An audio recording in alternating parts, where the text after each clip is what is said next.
Hello, everybody. Hi, Nikki. We're live. Good morning.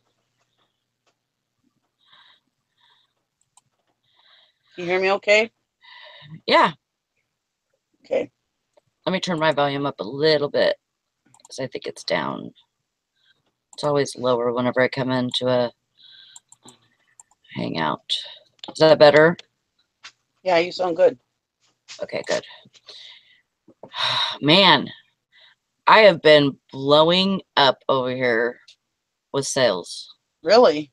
This morning Yeah. or all the whole weekend or what? Like all yesterday, all night last night. Nice.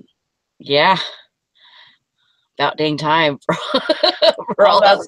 that. I think it's that all that stuff that I listed, and then it just didn't hit until now. It's all that listing you've been doing. Yeah.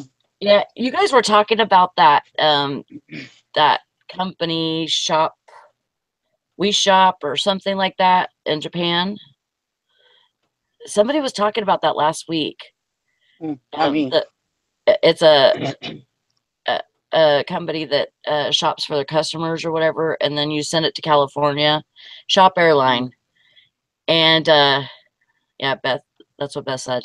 I just got a sale from them this morning, and I never had one. And I'll tell you about that in a minute, fishing and picking. So I got one this morning, and it's of this book. And they paid $20 shipped for this. Holy. Yeah, it's a Star Wars book, kids book. I've had it since I think I had one before, and then and I lost it or misplaced it or something. But Fishing and Pickens cracking me up right now. But I think I had one just like that, and then I misplaced it or something, and so I found this other one, and I probably got it at a yard sale or something. Actually, it's my son's best friend's brother's name is in it. I just realized that, but yeah, $20 shipped. I'm like, holy crap! And I had just got rid of a bunch of books, and so I thought I actually threw it away. Oh no! I know. That would have been horrible. Me and Brandon had to get in the garage early this morning to see if I still had it. Yeah, it's on. We're on. Do you not see us? Valerie says it is on yet. Where's Valerie at? She's in the chat right now, but she's going to the bins this morning. Oh. So I told her I would take over the show for her this morning. Okay, this paper, I'm going to get it down so I can show you guys.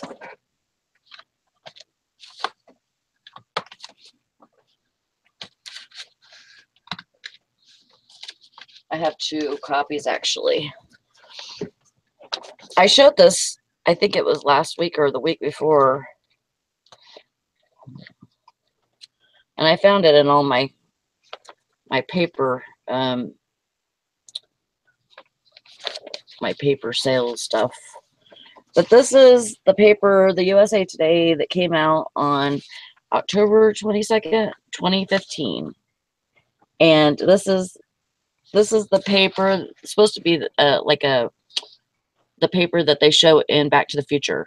See, it's Marty McFly on there. Not my son. But it's funny because they have a whole lot of things like you know that are like spoof advertisements and spoof you know ads in here. So columns, I should say. But like it says at the bottom, cholesterol may be cancer cured. Yeah. Nice. So Yeah, so I So kept they'll two eat a bunch of copies. cholesterol. Is anybody seeing us?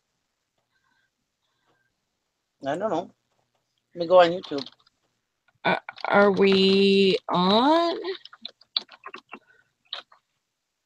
Do you? Yeah, it must be because Jack says bacon cures cancer. I'm in. So, Valerie, yeah, we're on.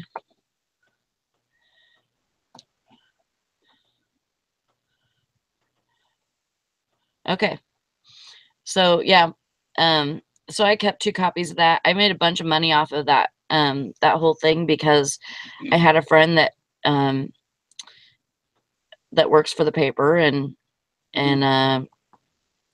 he was able to get me all of his copies that he got back that morning. So, then the next morning or whatever after they didn't sell. So, I sold a bunch of them for a lot of money. Those papers you have there? Huh? Those papers you have there? The same ones, yeah. Huh. Yeah, I made a bunch of money because all of the Back to the Future fans went nuts over them. Wow. So they, I mean, and I wasn't the only one that was selling. I'm trying to get my glare off of my glasses here.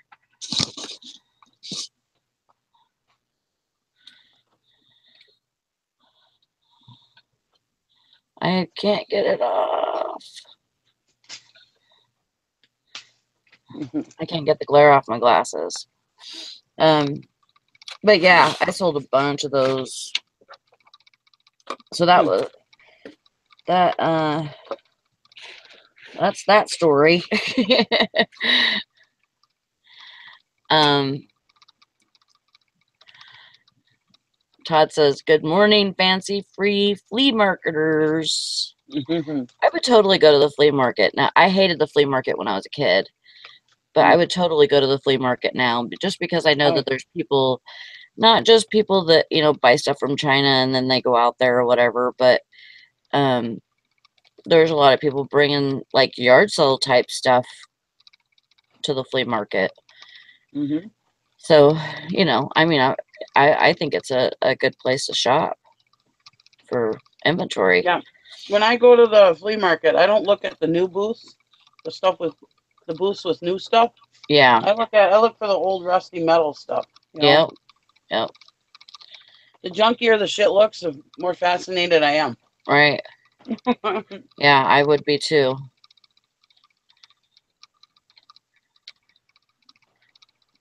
Yeah, it took me a few minutes to get on this morning. I still got a freaking glare. It took me a few minutes to get on this morning because I'm doing this drink stuff, this apple cider vinegar stuff, and I had to mix my drink and make me some peanut butter toast. Let me see. I'm eating a hamburger. You're eating a hamburger. Well, yeah, I'm doing that, but then I'm not totally like dieting right now either because I'm still like eating crap. I ate like a whole bag of chips last night. Not like a big bag, but My doctor told me anything that melts in your mouth you shouldn't eat. Huh. Like chips, crackers, anything you can dissolve in your mouth. Right. Well, you couldn't really dissolve these or corn chips. But you can.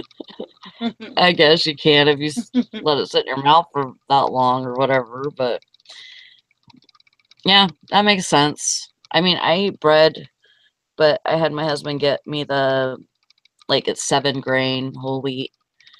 So I figure it's better for me My than doctor white. also told me any bread you buy in the store is bad for you. I'm sure. I'm sure. He said there is no bread in the store that is good for you ever. Yeah. That's I like, who believe in the that. hell has time to bake their own damn bread? I know, but like even if you get even I'm sure even if you get like the frozen loaves or whatever, it's still gonna be just as Yeah. bad. Yeah, Valerie sold that Gutty Sachs dress last night. Um, Nice. yeah, I think she took an offer of 75 on it. Well, So she did really good. I think she said did she you get paid that from the bins? no, she got that from the thrift store. Oh. You make your own bread, Don? Well, you got a lot more enthusiasm than most people then. Yeah.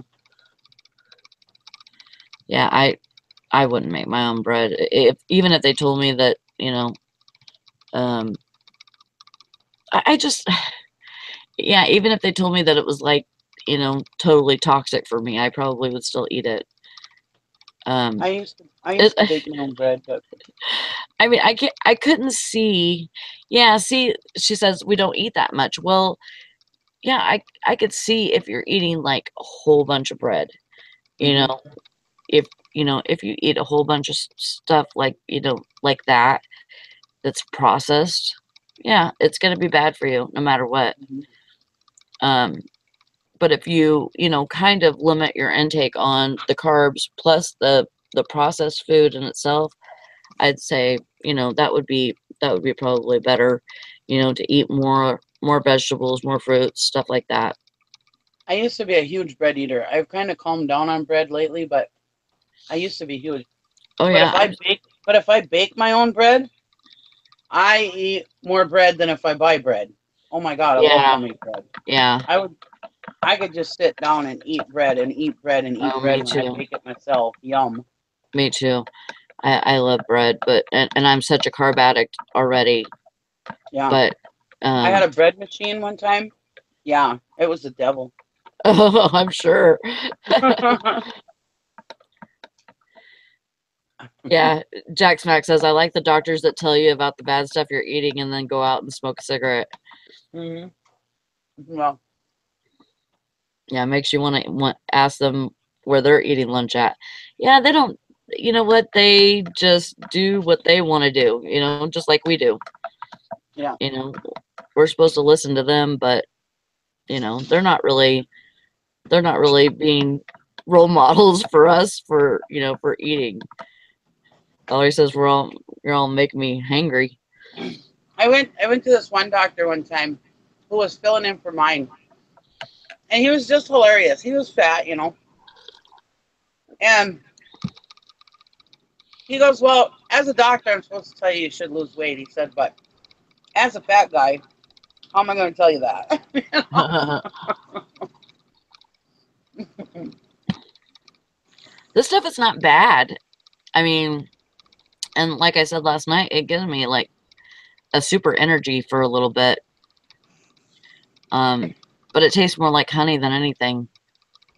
It's still got a little bit of that vinegar taste, but it's Is it? huh? You make it yourself? Oh yeah, it's the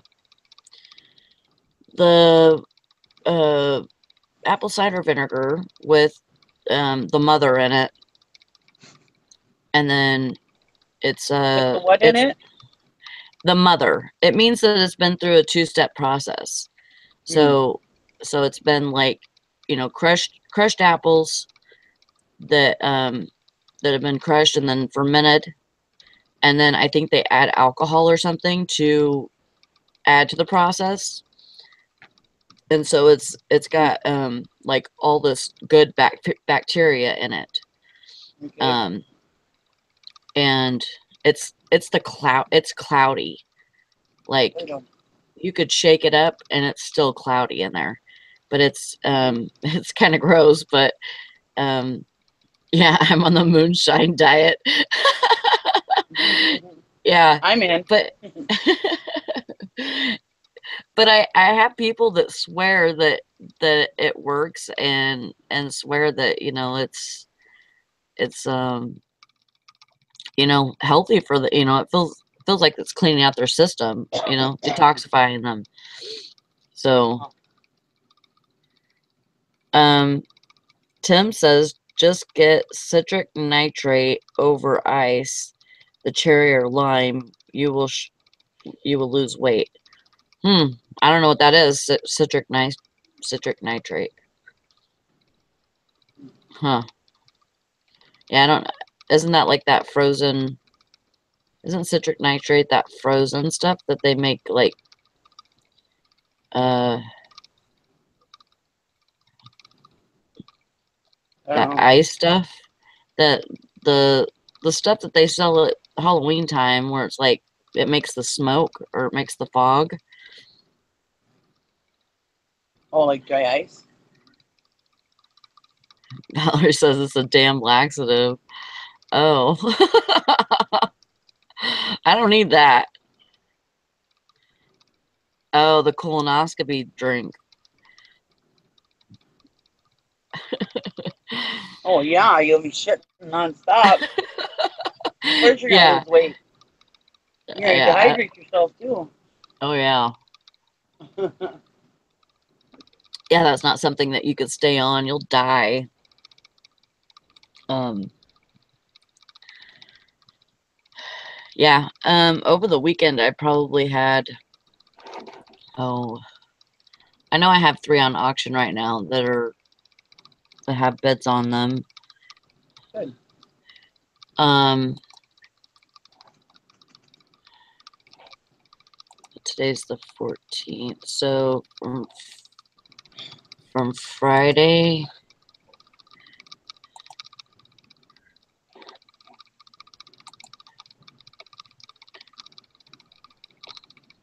I've had plenty.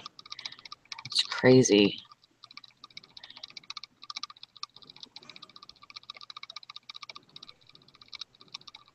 You have 20 sales?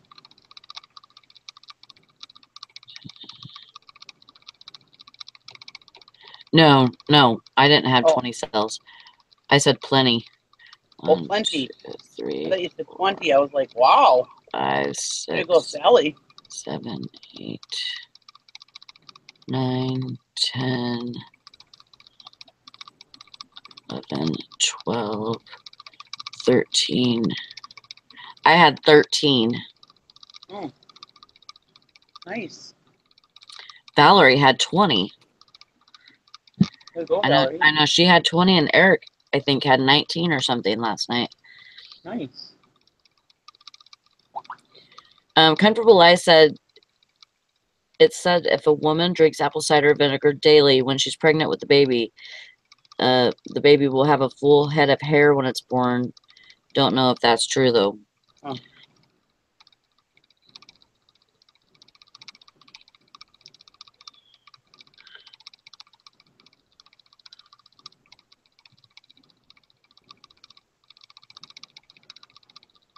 She had 27 this morning. Wow. Way to That go, is Valerie. awesome. That is Morning, great. Megan. Morning, Megan.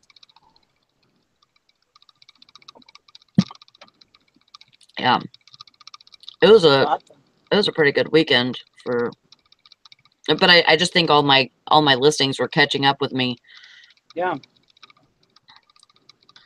Keep the momentum going. I gotta leave you for a second. I'll be right back. Okay.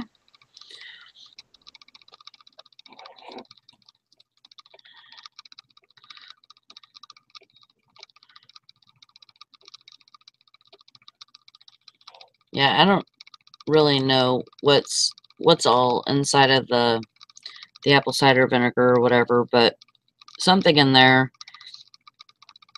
gives me like an energy boost that I've not really seen that type of energy before.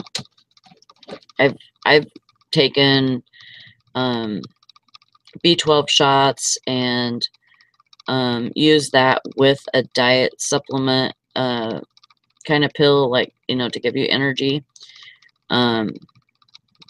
I did that for, shoot, probably, it was either 6 or 8 months, and I lost a good amount of weight. You did do good, Todd. Todd says he had 8 going out this morning. That's awesome.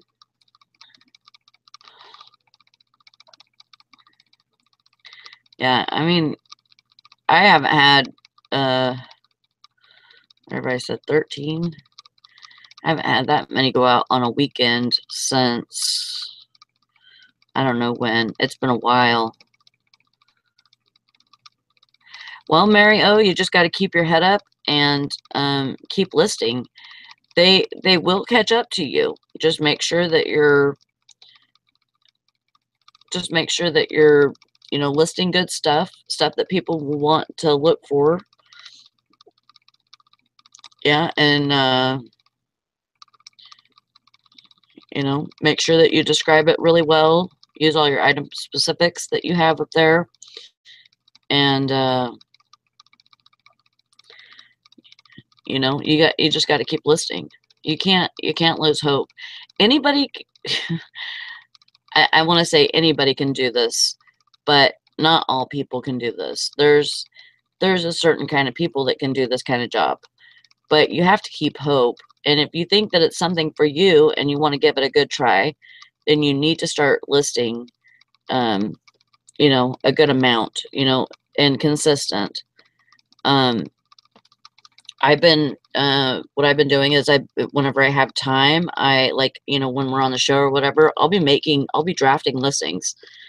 And then, I'm going over to my picture taking area and, taking a few pictures of, a couple of different things, maybe 5 or 6. And then, the next day I'll take, more pictures, because I had drafted during the show or whatever. I'm taking more pictures and doing like 5 or 6 that day. But I have, up until that point, I have like 10, 15 drafts. So I have plenty that I can span over the week. I can only, I can just make, a couple of listings. If I have a bad day or whatever, I can just draft a couple of listings on my computer. And then, whenever I go over to my picture taking area, I'm taking pictures of stuff that I had drafted the day before. And so I'm continuously listing. It's just that I'm drafting earlier. So, to keep those, the sales coming in, you have to keep listing and you have to keep it consistent.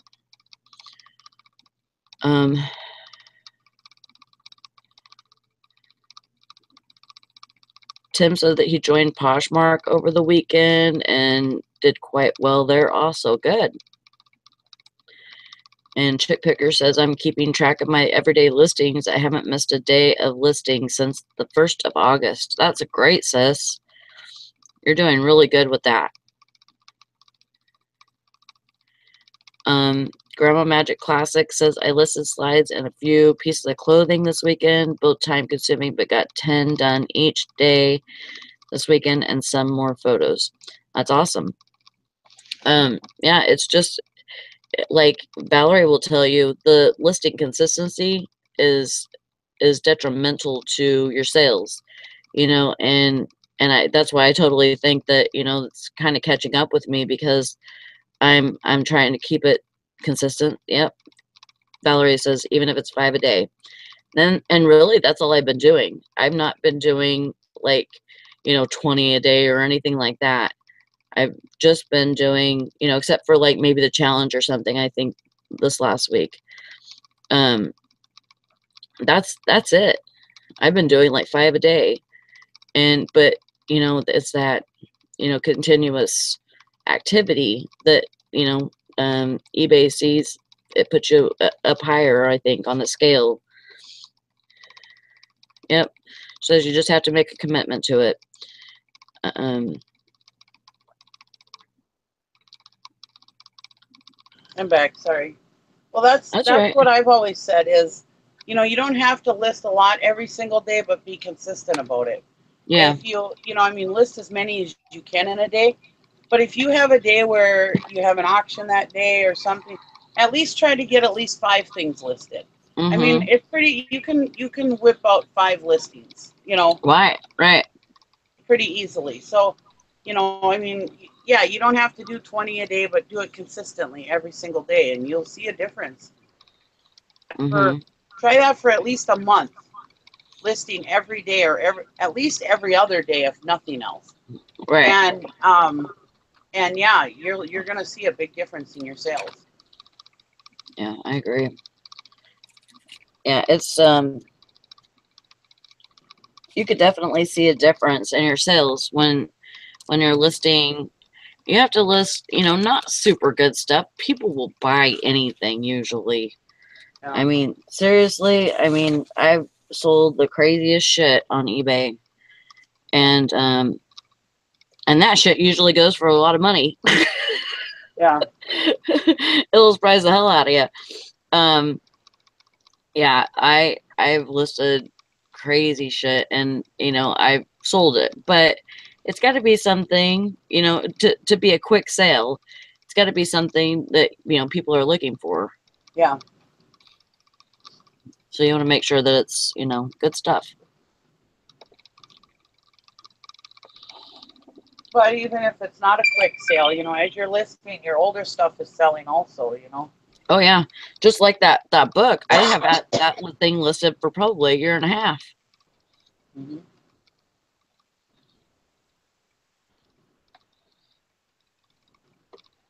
Yeah. So to me, that's crazy that you know it would sell Yeah. today. You know what that Yeah, it was. was out there. Somebody was looking for it. Yeah. You know, and that's, you know, a lot of people are like, oh, I hate leaving stuff up for longer than 6 months or whatever, or 4 months, you know. And, but, you know, there's that one person is out there for that item, Yeah. you And know. And yeah, I'm not saying fill your store with a bunch of shit that ain't gonna sell for, you know, a year or two. But sometimes there's some stuff that is just unique enough that yeah, there's mm-hmm. probably only 1 or 2 buyers out there, and it'll probably take forever for them to find it. Yep. But there's somebody out there for everything, you know. Yeah. And when you start listing consistently and everything, and then you start getting those sales coming through, it's not only the new stuff that you just listed, it's the Yeah, old stuff too that sells. yeah, It yep, somehow, sparks those sales to where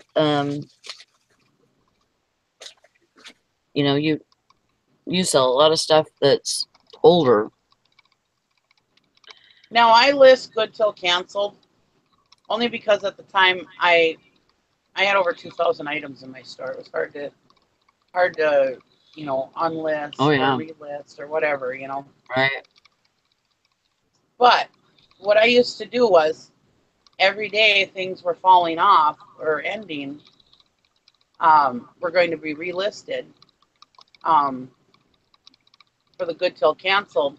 Usually during the day I would go while I was sitting somewhere or whatever, waiting or not doing anything on my phone. I would go and I would unlist the stuff and then sell similar. At least, you know, I try to at least every 30 days do that. But the reason why I put them Right. on as good till canceled was in case, like, let's say I was at the steam show or something, I didn't have time to do that. At least that stuff was getting relisted, you know. Right. But when I started, I used to have the list it, forget it mentality, and I still kind of do, but not as much as I used to. But now when I end things for at 30 days, and sell similar, it seems like those older things sell now. They're not just sitting there stagnant. So I do that a lot also. And like I said, Yeah. the only reason why I do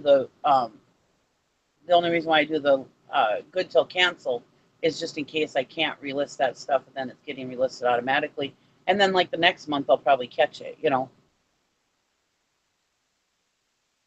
Right. Well, I So had a bunch of books that were listed, and I started because I I have a bunch of plush too that I took off just recently too, and now I'm kind of kicking myself in the ass because I took all that off there, and because it wasn't selling, but Yeah. at the same time, here comes Christmas season. People are going to be looking for stuff like that. Yeah. And, so it kind of sucks, but I think I'm just going to go back through it, see if, there's stuff in there that's actually, good stuff, Hmm. that's, kind of, uh, there's other people selling it, there's good comps and stuff, and, see what I got. Yeah. One thing excuse me. Sorry. One thing I do with books, like I can get books, like boxes of books for $1 at the auction a lot of times. Yeah. And if they're good books, and usually I'll usually look a few of them up. And Right. if they're good books, now I've only got $1 invested in them. Sometimes what I'll do is some of the ones that book buying places will buy.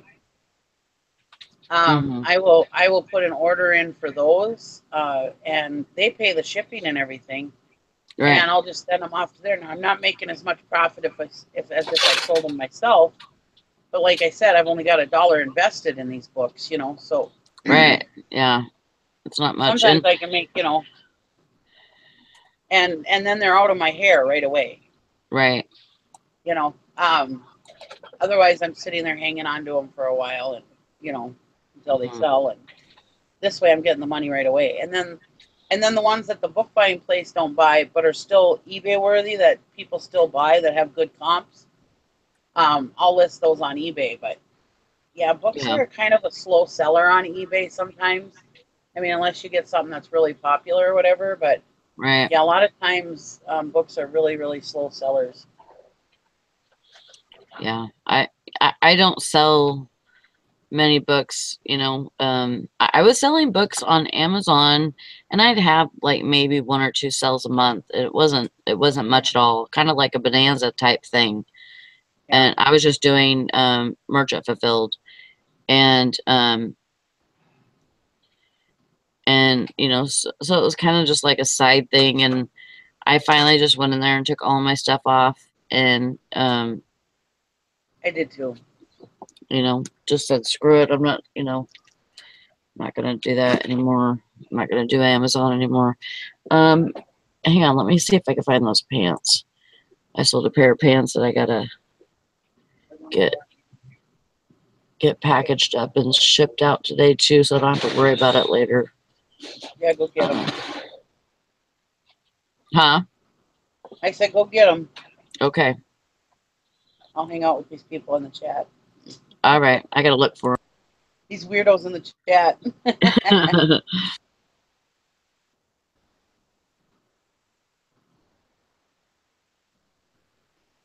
um, I, my eBay logs in just fine. I don't know if why you can't get back in.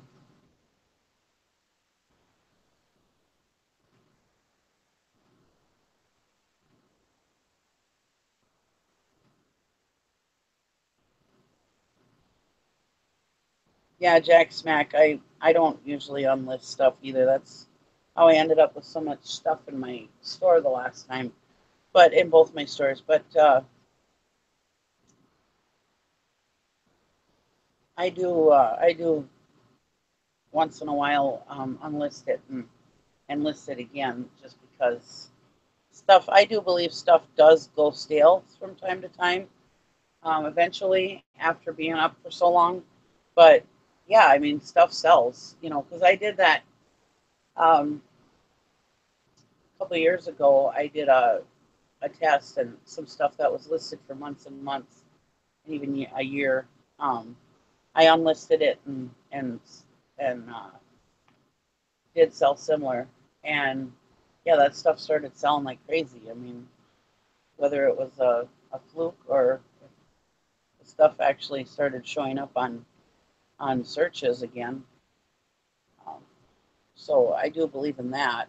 If you have stuff that's sitting around, end it and sell similar, and try that out because that stuff will sell.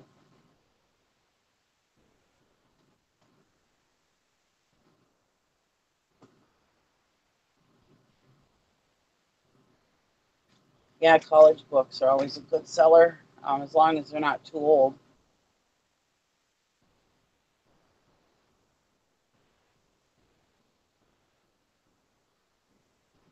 Yeah, one time I went to that town hall sale that I usually go to for the fire hall every year, and this was it last year or the year before? No, last year before last, I think. I don't remember. Anyways, it was either last year or the year before. We went to the town hall sale afterwards because everything's free after. And well, of course, I go during the day and get the good, really good stuff. But this time, yeah, it wasn't last year. It was the year before because last year some lady came by and took all the books to the prison. Anyways, I went back when it was free and sprayed myself with bug spray because the mosquitoes were thick. And I sat down at the books and I found this whole entire box, or no, it was 2 or 3 boxes full of lawyer books, all different kind of law books, and some like brand new. Uh, and I sold the crap out of those. Well, what I did is I took everyone that would go on the book buying places. Um, they bought them all and bought most of them, and I shipped them out. So I got rid of the majority of them right away, and then the rest of them I sold. All those books and sold for the ones that I sold. None of them sold less than $25 each. Some of them sold for 50, some of them sold for 75, some of them sold for $150. It was so cool. I got them all for free. And by the time it was all said and done, I probably made at least $600-800 off of those books. And I probably would have made more if I didn't send so many off to the book buying places. But like I said, I mean, it was an instant. I mean, they give you you package them in a box. They give you the label for free, and you send them off, and instant PayPal payment. So I mean, why not? Yeah, I took a little less than what I would have if I sold them myself, but I mean, like I said, why not? They're out of your hair, and it's instant money. So that was pretty cool. I wish I could find that all the time.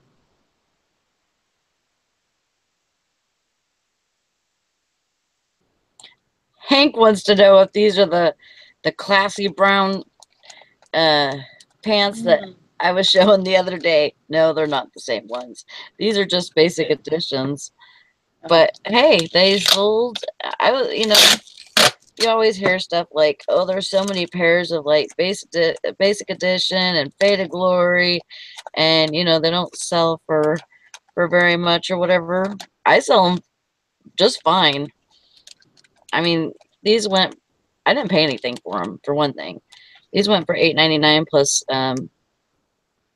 almost $8 shipping. So I do great on faded glory, basic edition stuff. Sometimes people get to where they're shopping at Walmart and stuff, and they find something that they like, and they stick with it. Are you gonna take these out, Brandon? Yeah. Okay.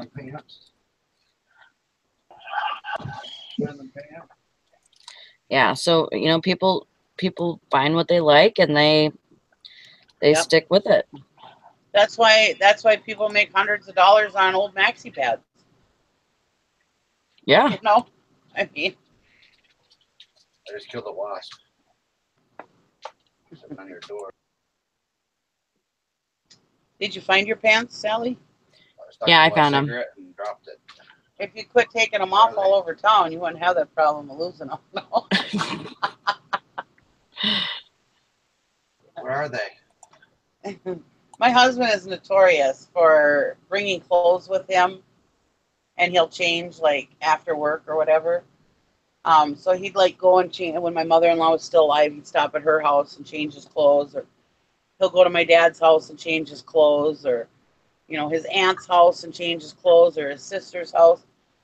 And then all of a sudden he doesn't have any damn clothes at home because he's leaving them at everybody's damn house, He's like, where's all my pants? I'm like, well, why don't you check this house, that house, or this house? Now, if I didn't know any better, I would be worried because his pants were all pilfered all over town.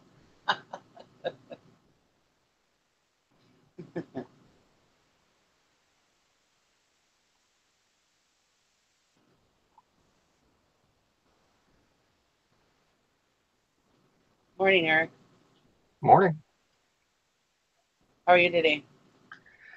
Not too bad. A little tired. Yeah. First day of school for Lucas. I had to get up at 6:45. Yeah. Like the first month of school is kind of hard. First few weeks, at least. The first day Back sucks. in the routine. The first day sucks. That's all I know.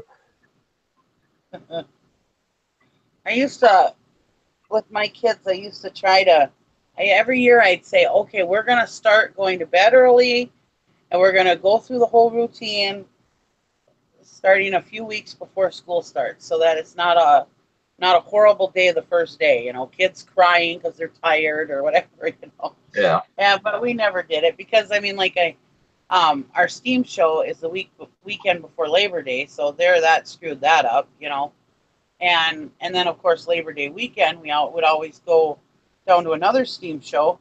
And so it would all there was no way I could do it, I had good intentions, but... And the first day, here we are again. It would be, everybody's crying, everybody's crabbing, everybody's, Yeah, he was a little grumpy this morning. He just didn't want to get up. So. Yeah. But he's pretty good about it. He'll get to school, they'll have a rough day, and everybody expects him to have those days, and then he'll be fine tomorrow. Yeah. Yeah. He still thinks he doesn't need to go to school because he can learn everything he needs to learn from the internet. Yeah. That's a smart kid there. He just doesn't understand. He has Google, he has Wikipedia, and YouTube. Why does he need to go to school? How do you answer a question like that? Because I'd be like, telling you the same damn thing. I'd be like, yeah, you're right, but I'll go to jail. I used to have to type in his search engines for him. I said, and now I don't have to do that. He's like, yeah. I said, and you learn how to do that because you went to school. And he did, and you can tell I broke him at that point. He was like, fine. So maybe, Well, he's very good. He's very. I know good. socially, it's good for them. It's usually very good for kids to try to get along with other kids, and That other label. Okay, I'm going. A good answer to that is you have to go to school because everything on the internet is not true.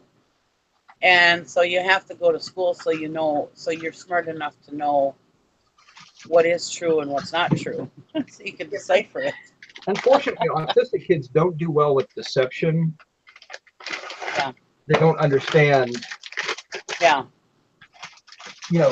They'll lie to protect themselves. Like any kid will. Yeah. If they're doing something wrong, but he's not a big liar. He just won't answer. If he's if I catch him doing something wrong, he won't. His answer is nothing. What are you doing? Nothing. Yeah.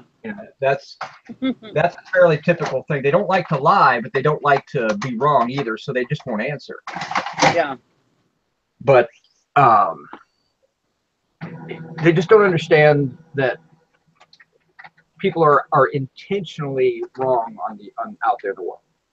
Yeah. It just doesn't make sense to them. Why would somebody put out bad information? Mm-hmm. Well, and you see I'm not autistic, and I wonder that myself. Well, you see stupid people. Yeah, remember when the iPhone 6 came out? Everyone's like, "Oh, charge it by putting it in your microwave," and people were blowing their stupid phones up. Yeah. And it's like, but he's a kid that, oh, okay, I can do that. Yeah. It's not, and for him, it's not a lack of common sense. He just doesn't understand why would anybody put out bad information. Exactly. Yeah. I'm kind of along with that same thing. I don't understand why people put out crap like that. I mean, is it funny? I don't get it. I mean, if it's so absurd, it's one thing to be so absurd that that people are like, oh, that's kind of hilarious. But when there's a ring of truth to things, people get caught up in stuff like that. That drives me nuts, and I hate stuff like that because I know how confusing it is for him. So. Yep.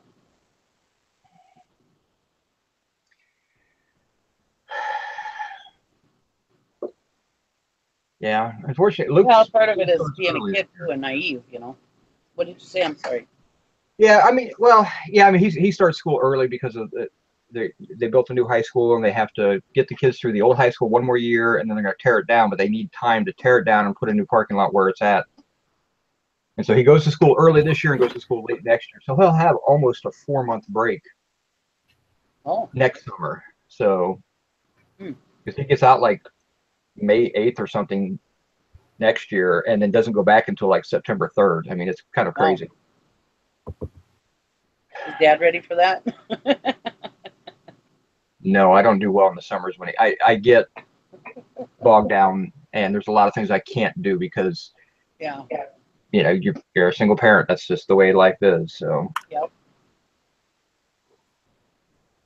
but hopefully, you know, as he matures and gets older, he gets a little bit more independent. Yep.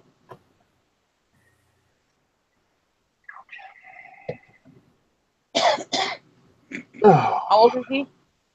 He'll be 14 in September, so he's 13 now. That's a rough age anyways, no matter what kid you are. Yeah. I mean, I hated middle school. Well, he's in 8th grade now, so you know, the bad thing, he starts high school next year, which will be a brand new experience again, and so there's always that fun. Yep. That's hard for any kid too. It's the unknown, you know. Scary. Yeah. I wonder how come the eBay Ferries never pay my bill for me.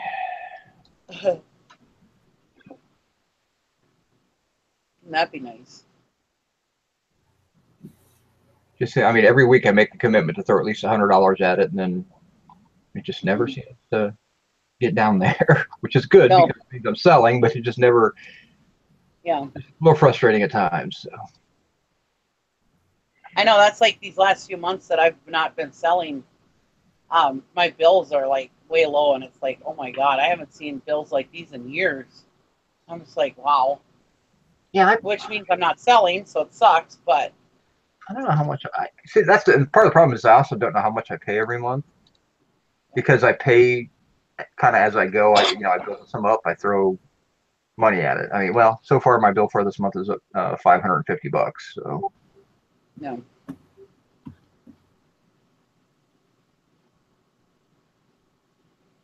And I don't have my store subscription right now, so yeah, my bills are way low. Yeah, that's where you're just sitting back and you only pay for when you list it and your final value fees and everything. Yeah. But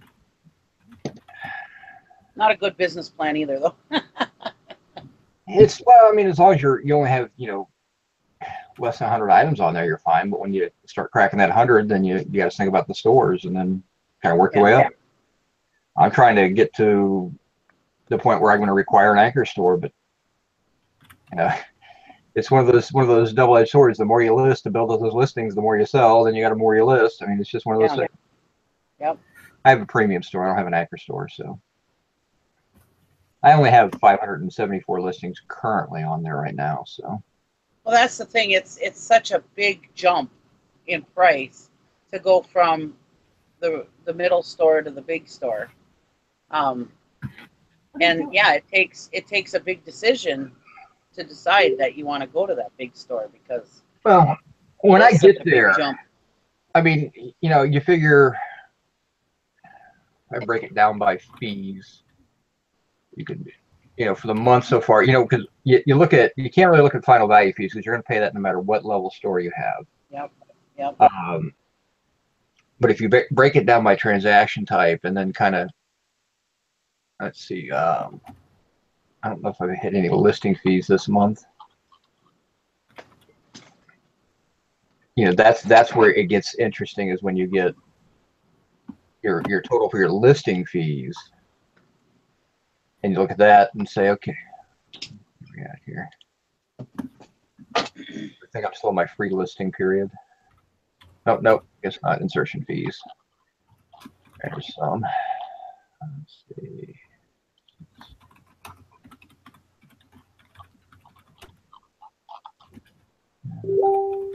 Trying to figure out where the total is.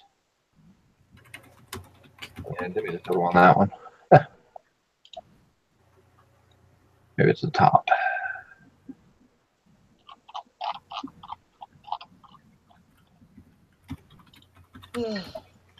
Wish I had a credit on most of those.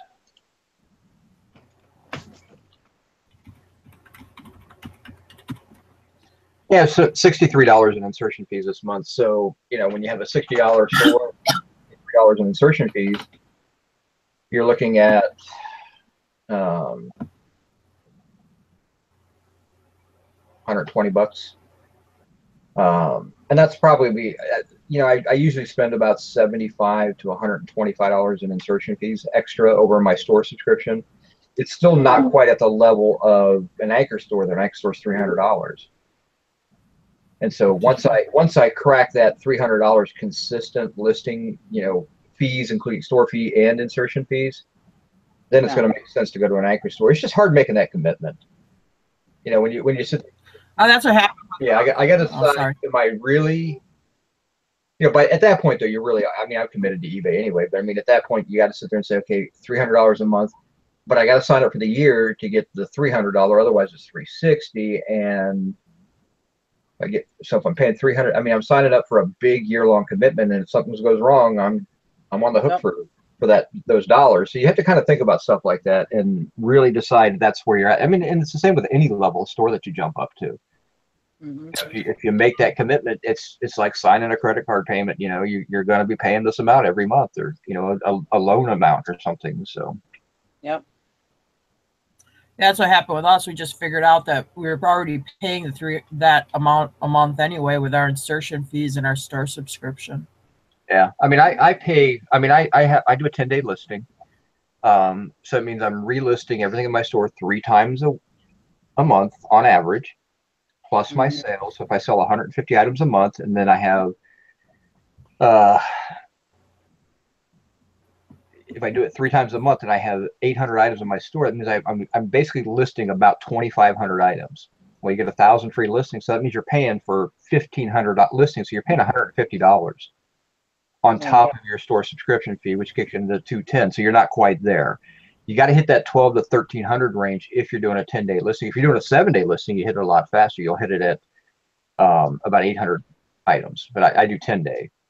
So you have to kind of, it's a big balancing act about where you're going to finally be at. So, I mean, for me, I mean, I'm comfortable where I'm at right now, but I really want to see more. I like to see, you know, consistent 7 to 15 items a day as my next step of where I want to be at. You know, right now I'm pretty consistent at 5, you know, between, on average, probably 4 to 6 a day right now. And I like to at least double that. And then I'll make a decision there. So. There was actually a point in my business where it was nothing for me to be 10 to 15 items a day selling every single day. And then on the weekends, it was like, you know, it gets crazy. Tons, you know. Yeah, you want to be, I mean, I'd love to spend, you know, 4 hours a day packing and shipping, and then 4 hours a day listing. I mean, turn it into a real 8-hour day business. Yeah. You know, another thing is that I try to like do my shipping all through the weekend. Like I don't like save it up for Monday or whatever. Yeah. I try to consistently you know, pack up my stuff. I don't do that because you just keep getting sales. Well, I had plenty of sales this weekend. I mean, I got to pack up 17. I'm waiting a payment on a few more. So I just got another one, which makes that 14. And that's a good habit to stay in, because when you get to the level of where you are selling, you know, 15, 20 items a day, you know, you'll be in that groove where it's no big deal to ship, you know. Yeah, all of my packages are out so far. I just have to get the one that just sold. So, you know, it's been crazy this weekend. Yeah, I'm gonna bring you over here to Wisconsin. You can help me pack, Sally. Yeah, we'll put your bucket.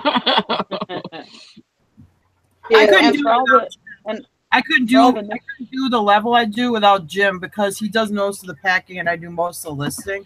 I don't think I could sell as much stuff as I do without him. So. I mean, yeah, Brandon helps me a little bit too. Why is there?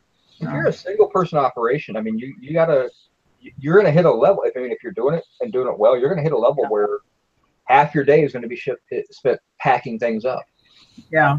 You just can't help that. I mean, that's the goal. That's where you want to be. If you're doing that, that means you're making an income. I mean, you're really surviving at that point. Yeah, but do you have a life? You have a life anymore, Eric? That's my Well, that's what I'm saying. I mean, the idea would be to pack half your day and list half your day. The problem you run into is when do you source? So and everybody has family stuff they got to do. Like if you have children or whatever, I mean, you have like that kind of stuff, or you have to be able to clean your house or whatever. Yeah. You know, it's hard to tie yourself to a computer all day long. So yeah, I mean, eBay sellers clean their house. I don't know. I never hardly have time. I try. But yeah, I have a doctor's appointment today. Luke has school. I mean, you know, I don't have any auction pickups today, sadly, but. You know, that's kind of the nature of what it is. I spent 5 hours doing auction. I was at an auction yesterday and did a pickup in another one. So, I mean, you know, that's my weekends. But, you know, I don't do anything else. So for me, it doesn't really make any difference because I have no life. So, yeah. But yeah, I mean, I would love to get to the point where I actually have somewhat of a normal life where I work 8 or 10 hours a day and I go home or I leave it behind and I don't worry about it. But again, you know, you're getting offers all night long. So no matter what you're doing, you're working. You're always working, yeah. And I enjoy it. I'm not complaining. Me and Jim both really like the job, but we always think it's funny because like we'll do something like, okay, it's gonna be family fun day tomorrow. Now we almost have to like plan that out and hope we get that thing launched off. You know, we're like a lot of people on the weekend. It's like, oh, I get to goof off. It's the weekend. We never really get that. So, but that's okay. Yeah, I mean, the hardest part of this job is time management. You know, what the chat was saying. I think Hank said it and Beth.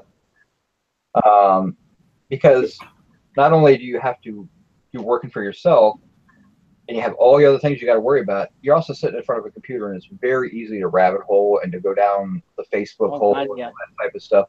Because it's there, you know, you get the notification pops up on Facebook. Oh, look what Jimmy's doing, and you flip over, and next thing you know, you spent an hour doing that. You wasted an hour of time. I do that. I mean, I think everybody does that to some extreme, you know. But you know, but then again, there's times when you sit there and say, you know what, no distractions, putting some music on, focus, and you can throw up 25, 30, 50 listings. I mean, it's one of those things. I mean, my ultimate goal with this job is to basically have an offsite location where I go to an office, I list, I ship, I come home. That's my goal. You know, yes, I'm creating a job for myself, and I don't mind that. You know, I don't want to always work out of my house. I don't want my house always looking like a warehouse.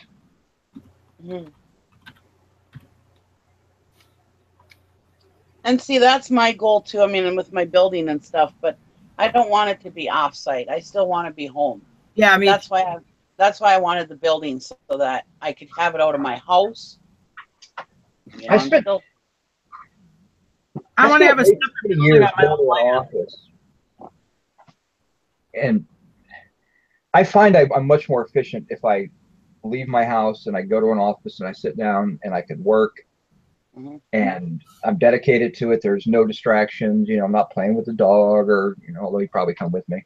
But you know, things like that where I'm at work, I'm working. You know, it's very easy for me to turn the work on and then turn the work off, but it gets blended at home, and that's difficult.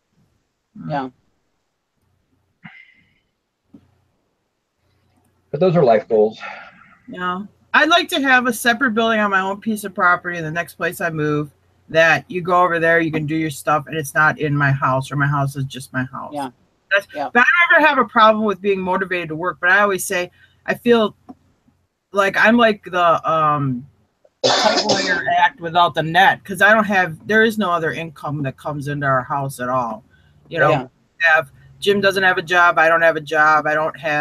There's no pension or whatever. I don't have anything. So I have to, if I want to live that month, I got to hit it hard.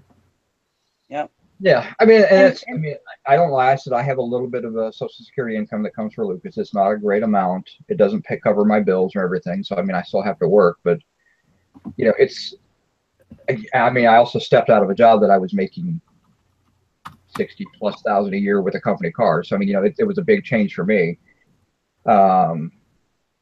To go start doing this business where I'm probably not making that much.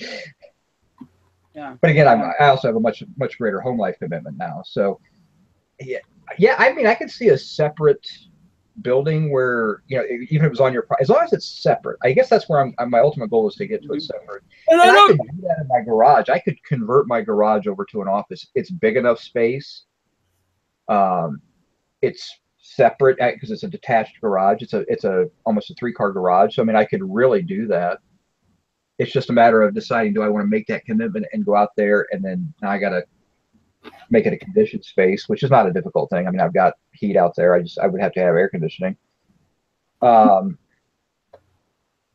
again, that's still, I like my garage for being a garage. You know, I'm kind of, because I like working on cars and stuff like that. So I like my garage as a garage, but I don't know. It's just, I mean, ultimately, I think that's where I'd like to go. I mean, I think I would like to have a little warehouse space where I'm, you know, if I'm not paying too much. The problem is, you know, I try to rationalize it with, why would I want to pay somebody, or when I can work at home and not shell out that $500 a month or $700 a month? Yeah.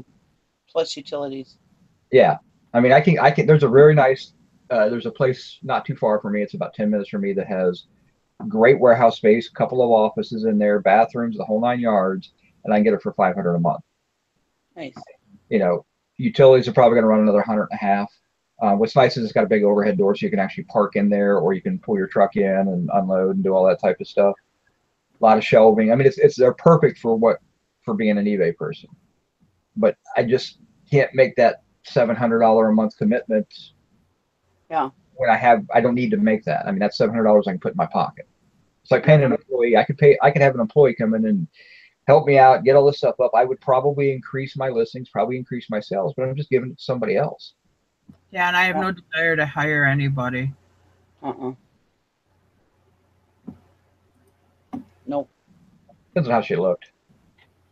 Okay, well, for me, I just don't want to deal with, like, you know, the workman's comp taxes, the payroll taxes. I just don't want to deal with any of that stuff. Yeah, so there's a lot that goes into hiring somebody, and a lot of trust, and yeah, it was on.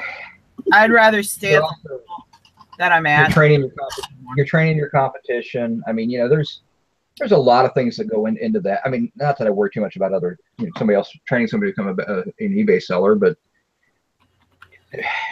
I don't think I'll ever have an employee. I don't want to be at that level where I have an employee. I just not really what I want to do. But having a space, and not this year, not next year, but maybe when Luke gets to maybe being a sophomore in high school, so 2 more years.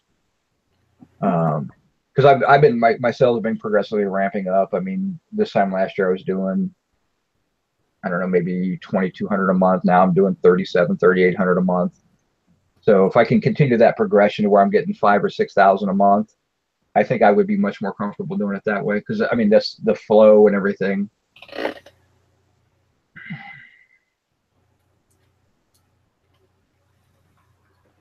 Yeah, I mean, my whole lower level, that's all it is work.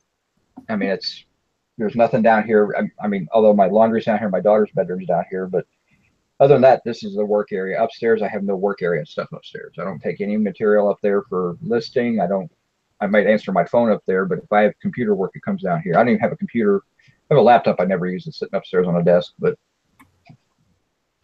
I don't really ever use it. It's just kind of like a backup laptop. Well, that's even with our building on site.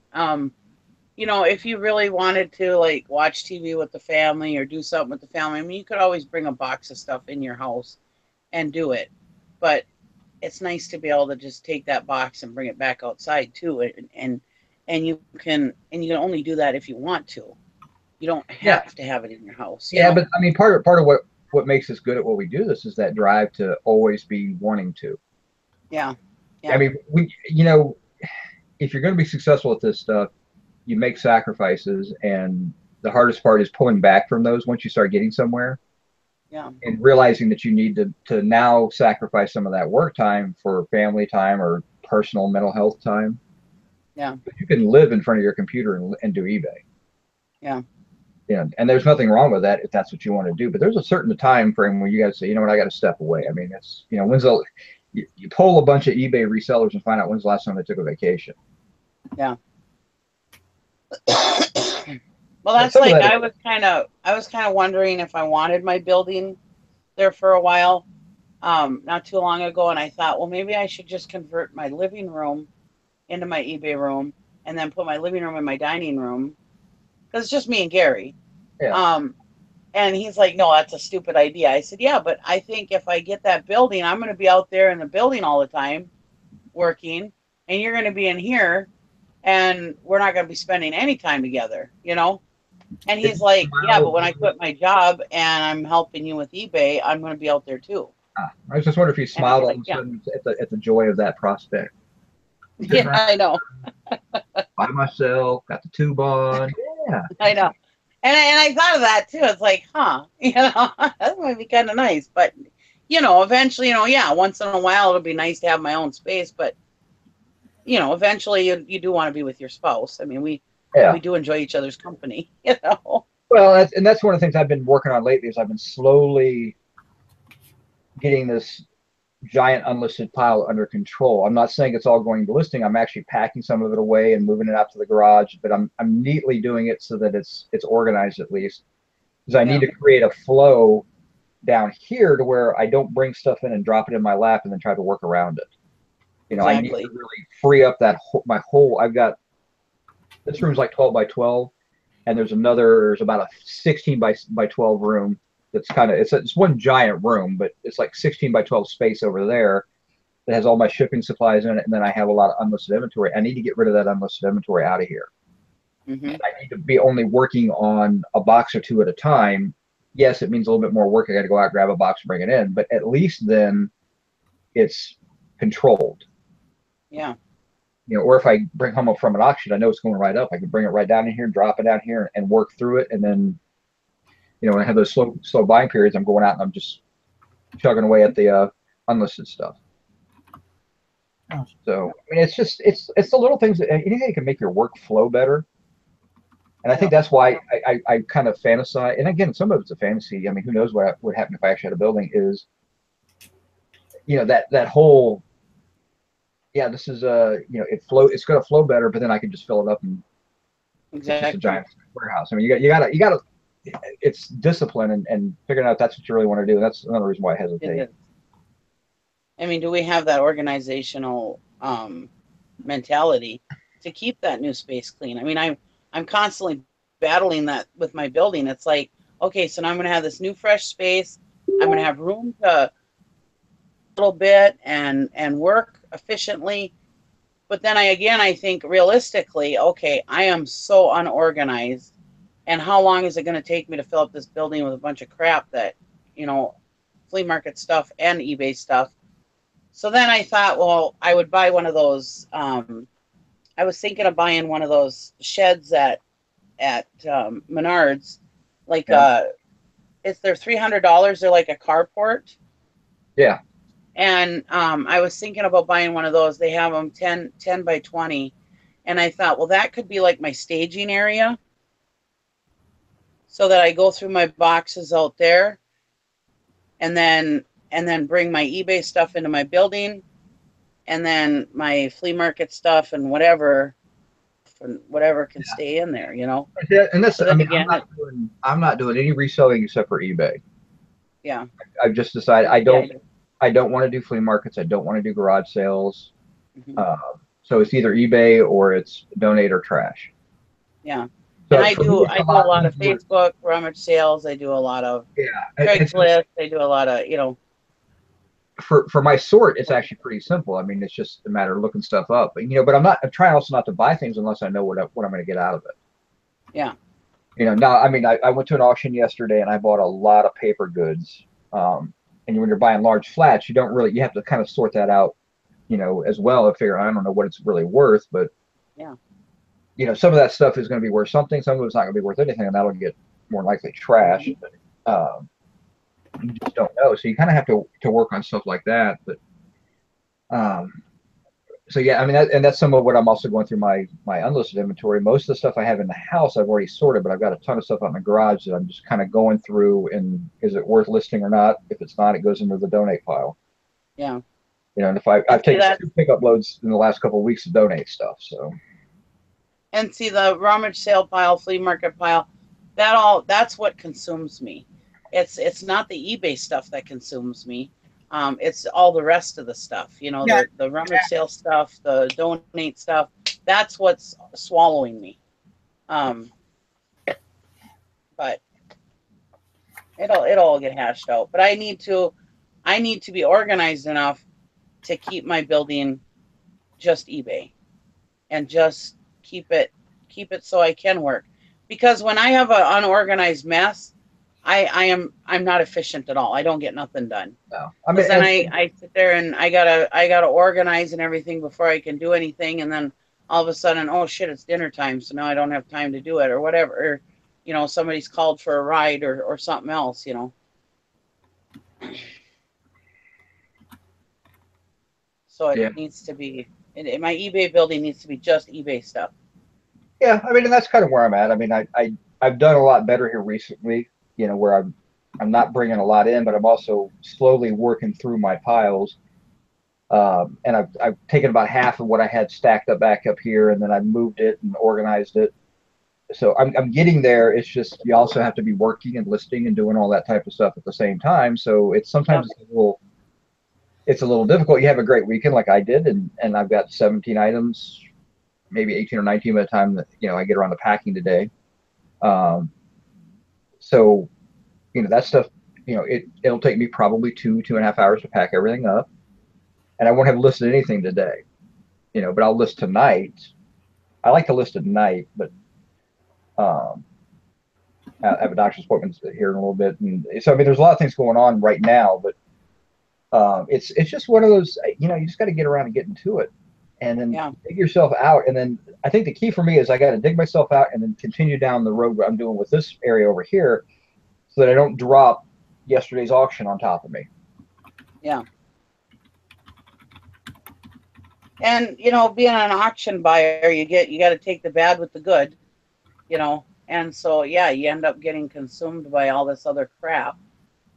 Whereas yeah, I mean, I want to start, like, when I go to the auction at the barn, on my way home, there's a Goodwill on the way that you can drop off 24 hours. So a lot of the stuff I think I'm just going to start going through the boxes right at the auction and putting good stuff in the good box and then just donating the rest on my way home, you know? Well, that's the best way to do it is if you could actually sort it at your source, keep, donate, trash, and that way, you know, when on your way home you're stopping by the Goodwill, you never get a chance to reevaluate. Exactly. Because I think way too many people bring stuff home and they realize, oh yeah, I got 4 boxes of $25 an item. Great. Yeah.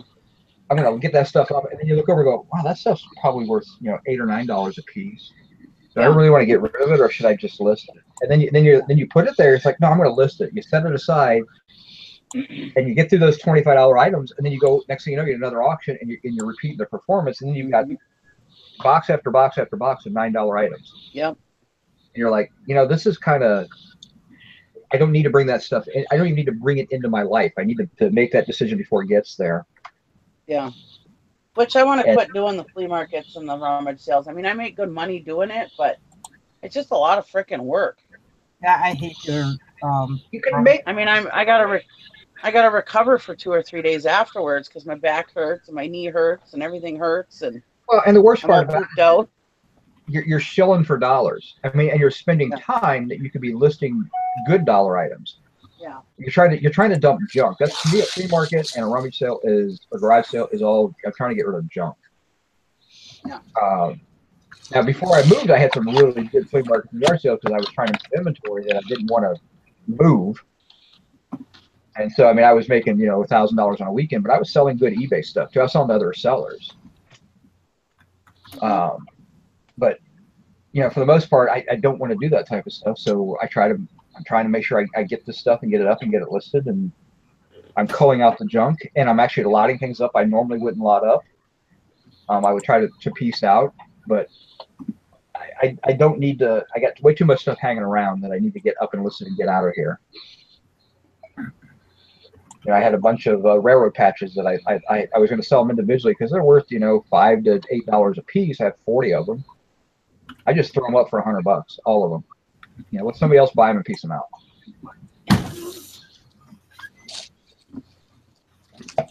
And I have to stop doing that with some things. I have to stop buying and I mean, I love buying in bulk, but I have to make sure that, you know, I can create lots that sell quickly as opposed to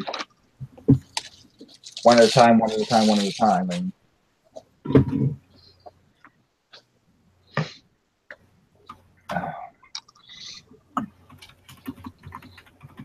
Yeah, I have to do inventory today Mm-hmm. because I'm way behind.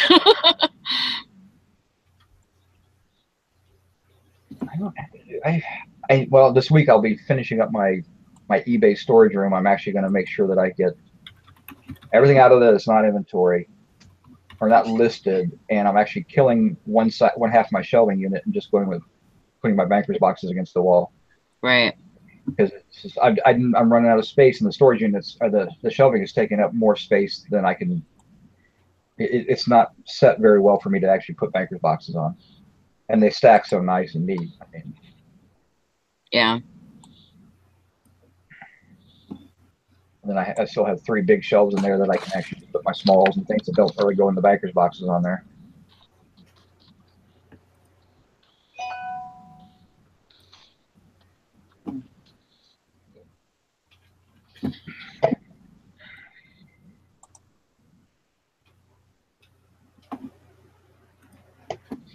Yeah, I don't do mystery boxes. I'm not. I mean, philosophically, I get it. I'm not that kind of seller. I wouldn't want to sell people garbage. So my mystery boxes would be like, hey, here's a mystery box. There's $500 worth of value in here. Give me $300 for it. To me, that's a good mystery box. Yeah. And I could do that all day long, but you know, I didn't pay $300, but I know it's worth $300. I mean, that's how I label my boxes. Is I put an estimate of eBay value on them when I'm packing my inventory, so that I know if I need $500, there's a $500 box. I'll grab it and I can throw it up, and there's $500 I should get out of that box. Yeah. What in the hell? There he is. I got a haircut. Good job. I got a lot of them cut. Huh? What are you doing this? Obviously, we're buying. Look at the background there. Who was buying? You were. I didn't hardly talk to you all weekend.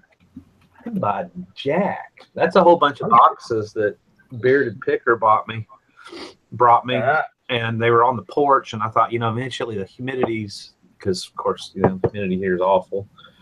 I thought eventually those are going to get ruined, and so I brought them inside. Did you get like a 10-year-old boy's haircut? You know, shaved on the sides and. Dude, I walked in to the chick at it's one of those chain places, but she actually works for a salon. Yeah. You know, normally at those places you get like the people just out of beauty school, and then they don't last, and blah blah blah, and you know, or they're so good they end up going somewhere else. She actually does it for a second job, and she's really good. And I walked in and I sat down. I was like, I hate my hair. Like, I'm tired of hair. I hate hair. Period. I hate it. Like, I'm just over it. But I'm tired of these little wings, and I'm tired of like when I go walk or whatever, and I start sweating, and I run my hands back through my hair, you know, just to kind of get it back off my forehead. And I said, then it all goes woo everywhere. And she's like, oh, okay, cool. Do you trust me? And I was like, yeah, you've cut my son's hair and couple times, but yeah, I'll do it. And she's like, okay. She turns the chair around where I can't see anything and pulls out the clippers. And she's like, you don't mind short? I said, listen, I've never complained about haircut. Period. Ever. Like, it's hair. It'll grow back. Like, whatever. You hope it'll grow back. She's like, I'm going to do what's called a fade. And I was like, do it. So. Did you get like a Z shape in the back of your head too? Huh? You got a fade. Does that mean you got like a Z in the back of your head too? Yeah, I do. I have big Nike swoosh. Yeah.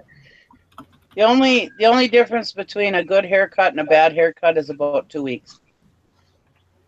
You know, and I don't go very often. And even Tristan said, she said, this will give you time where you kind of tend to skip in between. Or when she loved it. And I was, you know, and that's usually the important. I don't care. And she lets me do. I'm a big boy. I can do what I want to. But it's a nice feeling when you come home and your wife goes, wow, that looks really cute. Or wow, you look sexy. Or wow, you like whatever. When your spouse says that, then you're like, okay, cool. Yeah, okay, I like it. So I clipper cut my own hair. I don't even pay somebody. I just go in and set the guard at. Short as yours. Of course, if I was missing half of it too. But if I had no, I mean, I would totally do it.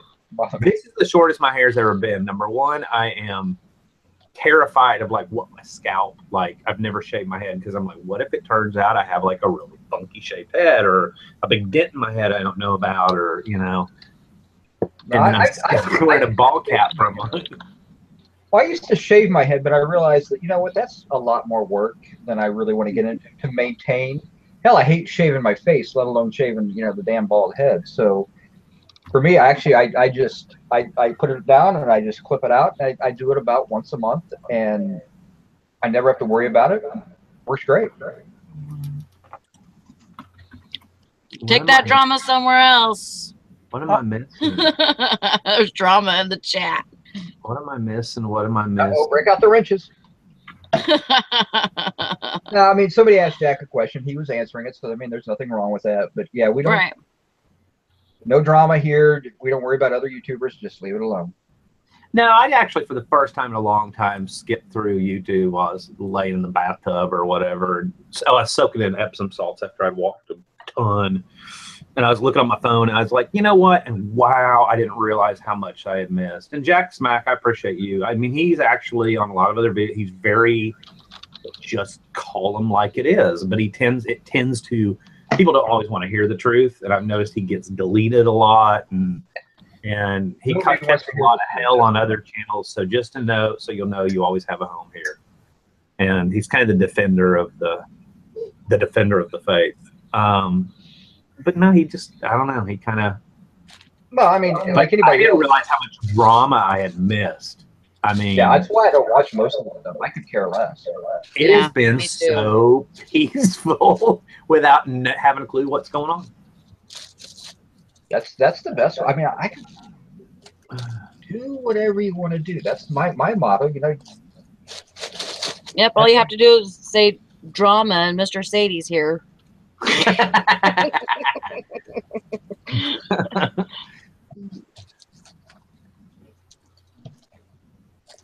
Yeah, I could really care less. You know what? It takes more of my time and energy to, you know, like focus on what's going on over there. And I don't need that.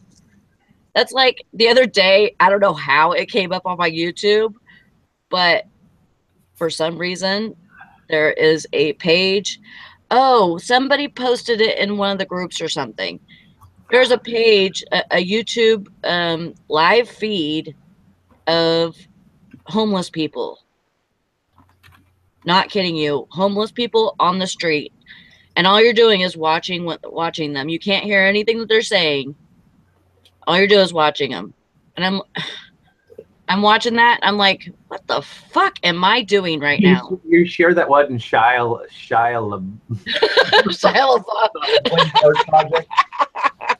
Did you watch for like 5 days? It seriously could have been. This is the God's honest truth. I was on my phone doing that, and I was reading just the comments, and I didn't realize like this chick over here has new drama with her, and blah blah blah, and this and I literally after about 30 minutes, I just kind of jumped around, and then it'll do like suggested video, and so I'm like, okay, and I just read comments. I don't listen to like half the crap. I don't give a crap. Like, I honestly, unless you're my friend and you're right here right now and can hear my voice, I don't give a crap about your YouTube.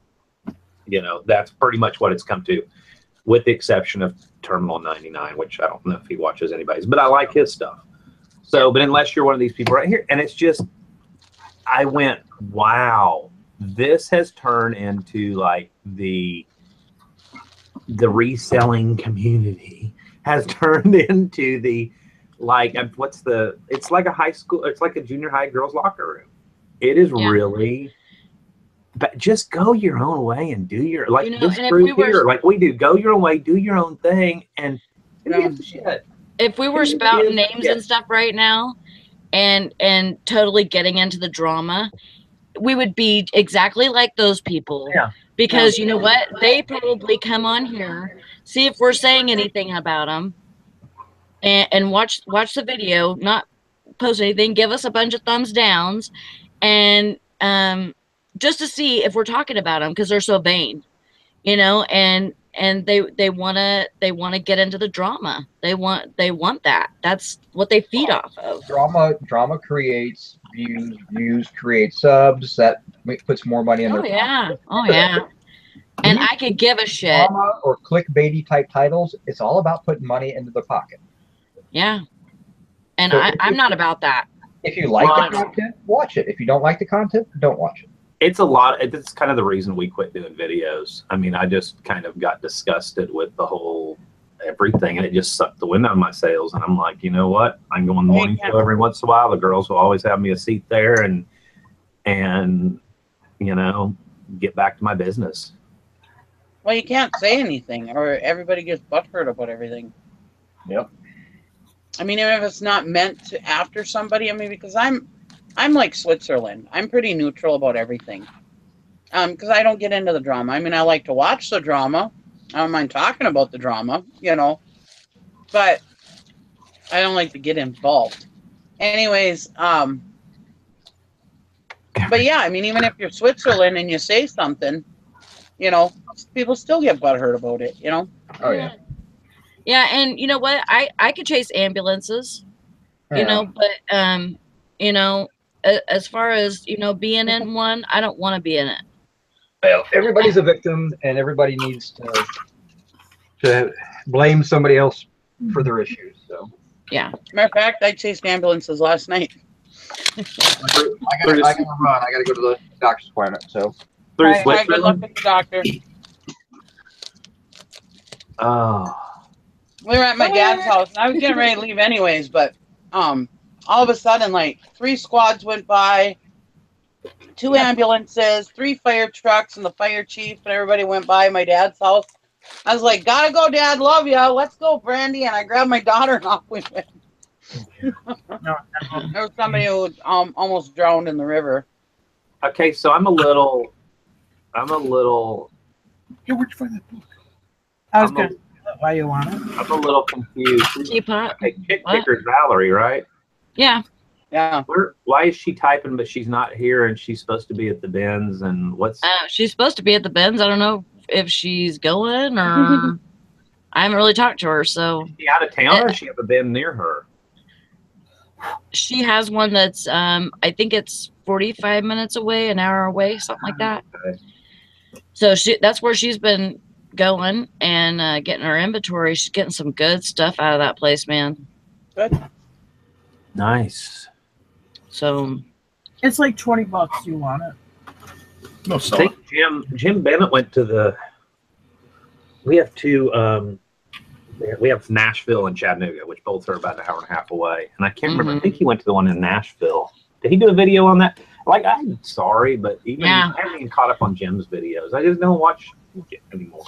I know it's really hard for me to do that too, because if I'm listing by myself, I don't usually. I'll sometimes watch other YouTubers, but I don't usually. I'll usually just put on a documentary or something to have my ear, you know, that I don't have to pay much attention to. Right. And do that, because if I focus on what other people are saying or whatever, you get distracted. Yeah, I do very easily. I'm very ADHD in my head. Not in my body, but in my head. My body, but in my head. Not my body, but my head. I'm like Switzerland. Oh, that's funny, Nikki.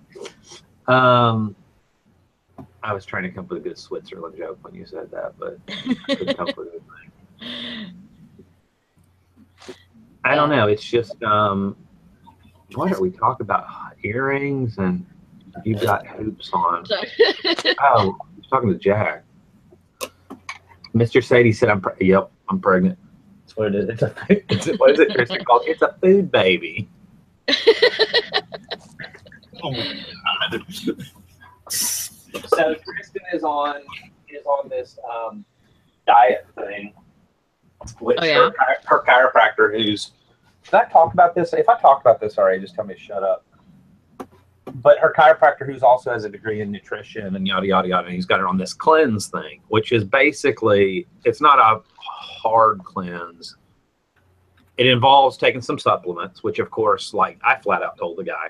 We walked in the next day and I was like, I understand you're going to want, you know, my wife takes supplements. So I already checked them out because, no offense, but every chiropractor I've been to over the years has performed some sort of quackery. Let me sell you this product. And I said, I actually couldn't find anything bad with your products. Like they're legit, including like open and honest, you know, Amazon verified reviews and stuff like that.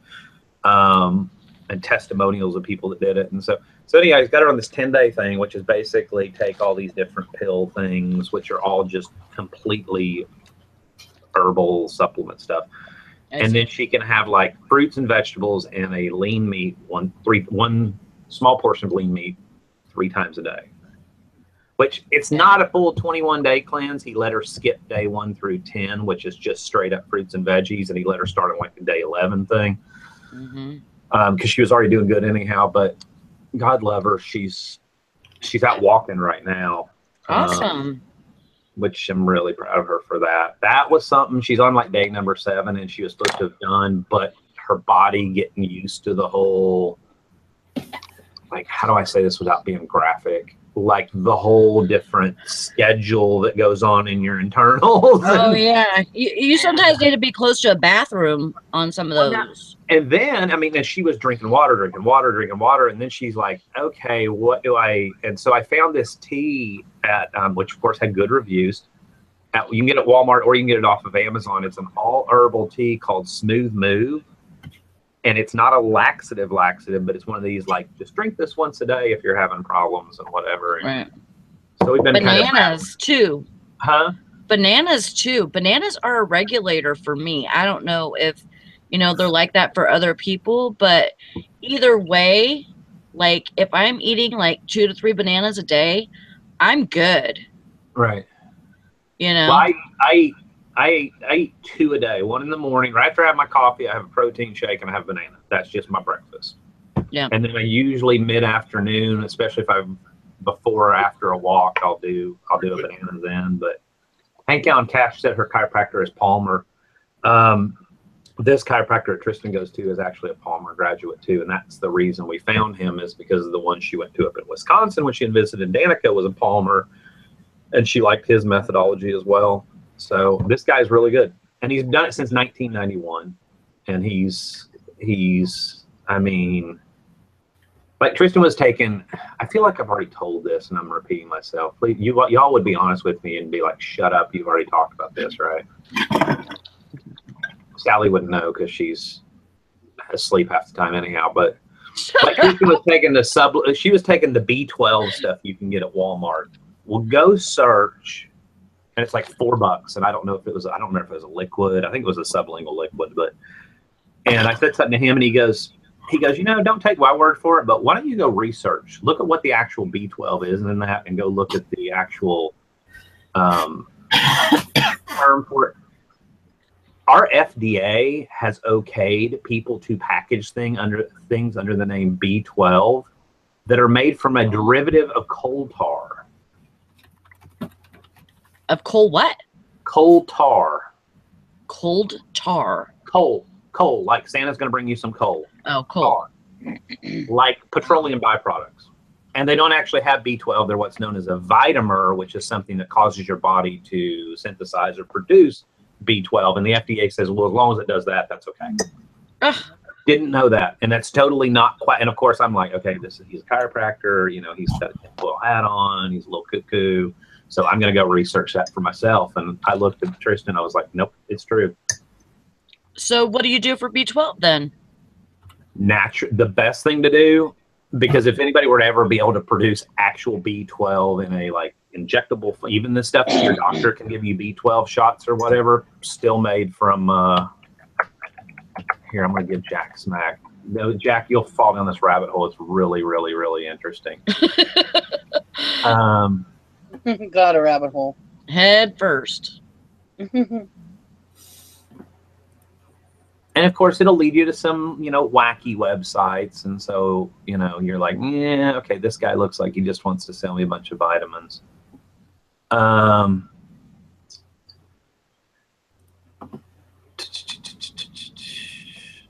on. Yeah, I usually try to get injections from my doctor.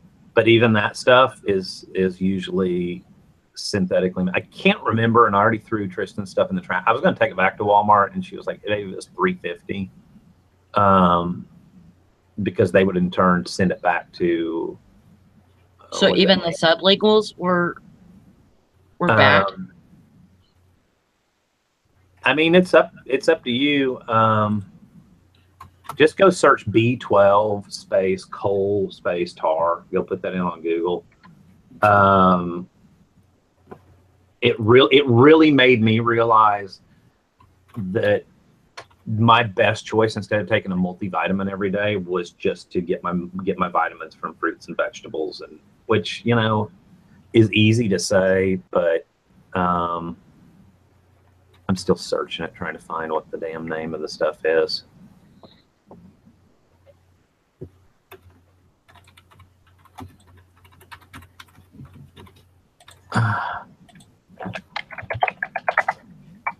But you get used to fruits. Like last night, I got a sweet tooth. She and I were sitting watching TV. It was 9:30 at night, and I went in and got a bowl, and I put some blueberries and some strawberries and a couple of grapes in it. You know, I mean, yeah, it would have been easier to have a freaking piece of chocolate cake or something else.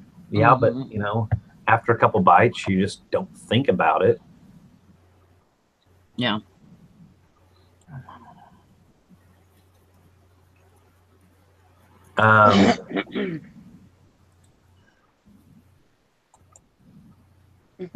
It's cyano, the actual chemical, if you look on the side of your supplements and stuff, it's going to say, instead of B12, it's probably going to say cyanocobal, wow, CYANOCOBALAMIN, which I'm going to totally cut and paste in here, because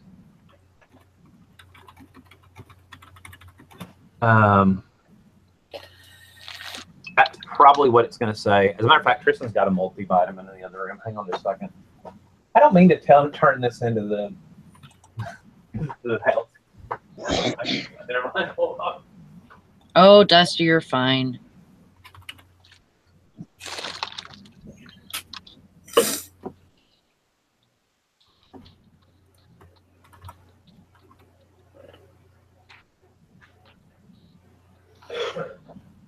I mean, Tristan's been taking, I don't know she's been taking this one since she's been on the cleanse thing, but this is something she picked up, and you're like, oh, it's Vitafusion. It's really great. I'm going to totally product slam them right now. Women's multivitamin. It is pouring down rain outside, and she's out walking. Should I go get her? But if you look right here, it says vitamin. It says vitamin B12 as cyanocobalamin, or how, I don't totally butcher that because it's too early for me to try to pronounce it, sound it out. So if you look at that right there, that's what all your B12 crap's going to say. The FDA, if you research that product, said that it's okay if it has that to call it B12. That's what the FDA deemed was okay. So now if you research that word, it's not cocaine, but that's awesome. Hell yeah! That's what Tristan said one day. Hell no, I don't smoke crack. If I did, do you think I'd look like this?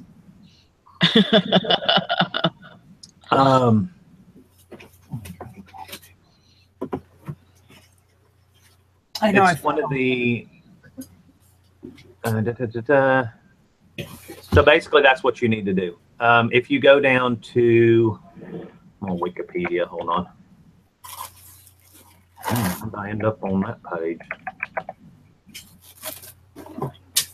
So I'm wondering if there's any B12 supplement that is actually B12. If you find it, it's going to be really, really, really expensive, is basically what my research has told me. Now, what you can do is you can, I mean, if you're looking for the energy boost, yeah. I mean, not really. There's not really a shortcut. I mean, there's a lot of foods that are high in B12. Of course, it's, you know, it's a lot of fishes. And some red meat, low-fat dairy. I started doing the vinegar, the apple cider vinegar that has the mother in it. Yep. A teaspoon of that, a teaspoon of raw honey, and fill it up with hot water, and I drink it like a coffee. And that's given me some energy. We I called our honey guy the other day that we've used for 2 or 3 years, and he's like, "Hey, I wonder where you've been this. You know, I hadn't heard from you this year." And I said, "Do you still have it?" And he's like, "Yep, $17 a quart." And it's local, and he doesn't pasteurize it. He doesn't heat it. He doesn't even, he said most beekeepers will at least heat it to get it to flow a little better, to where it, you know, to separate it and filter it. He's like, "Nope, with mine, you get every bit of whatever."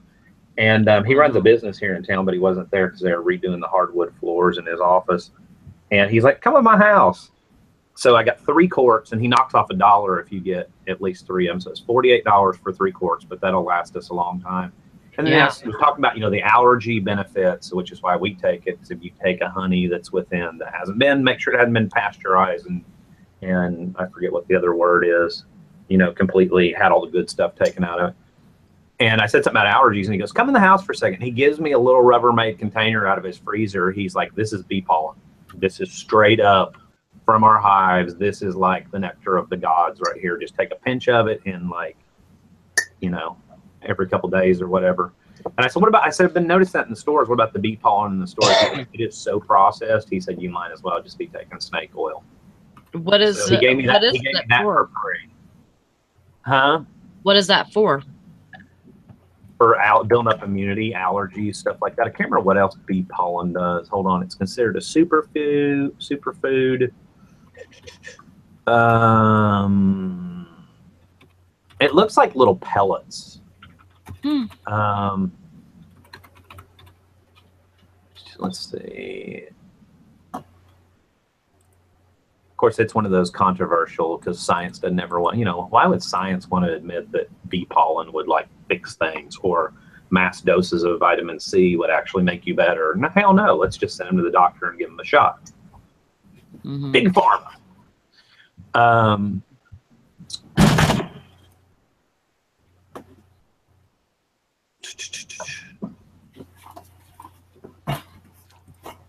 Well, that's great. So he gave me that for free and stuff. And I do the apple cider vinegar too, but I just take a swig out of the jar because nobody else really uses it for anything else. So I do the brags, and I just leave it on the counter. And I can't handle it. You know, you cough and gag for just a second. I'm trying to I take Prilosec occasionally for heartburn, and I'm trying to wean myself off that, and apple cider vinegar will do it. You know, and eventually I don't really have to take anything. Yeah, Robin mentioned cinnamon. Cinnamon's another thing that's supposed to be really good for you. Cinnamon will lower your blood sugar. Yeah.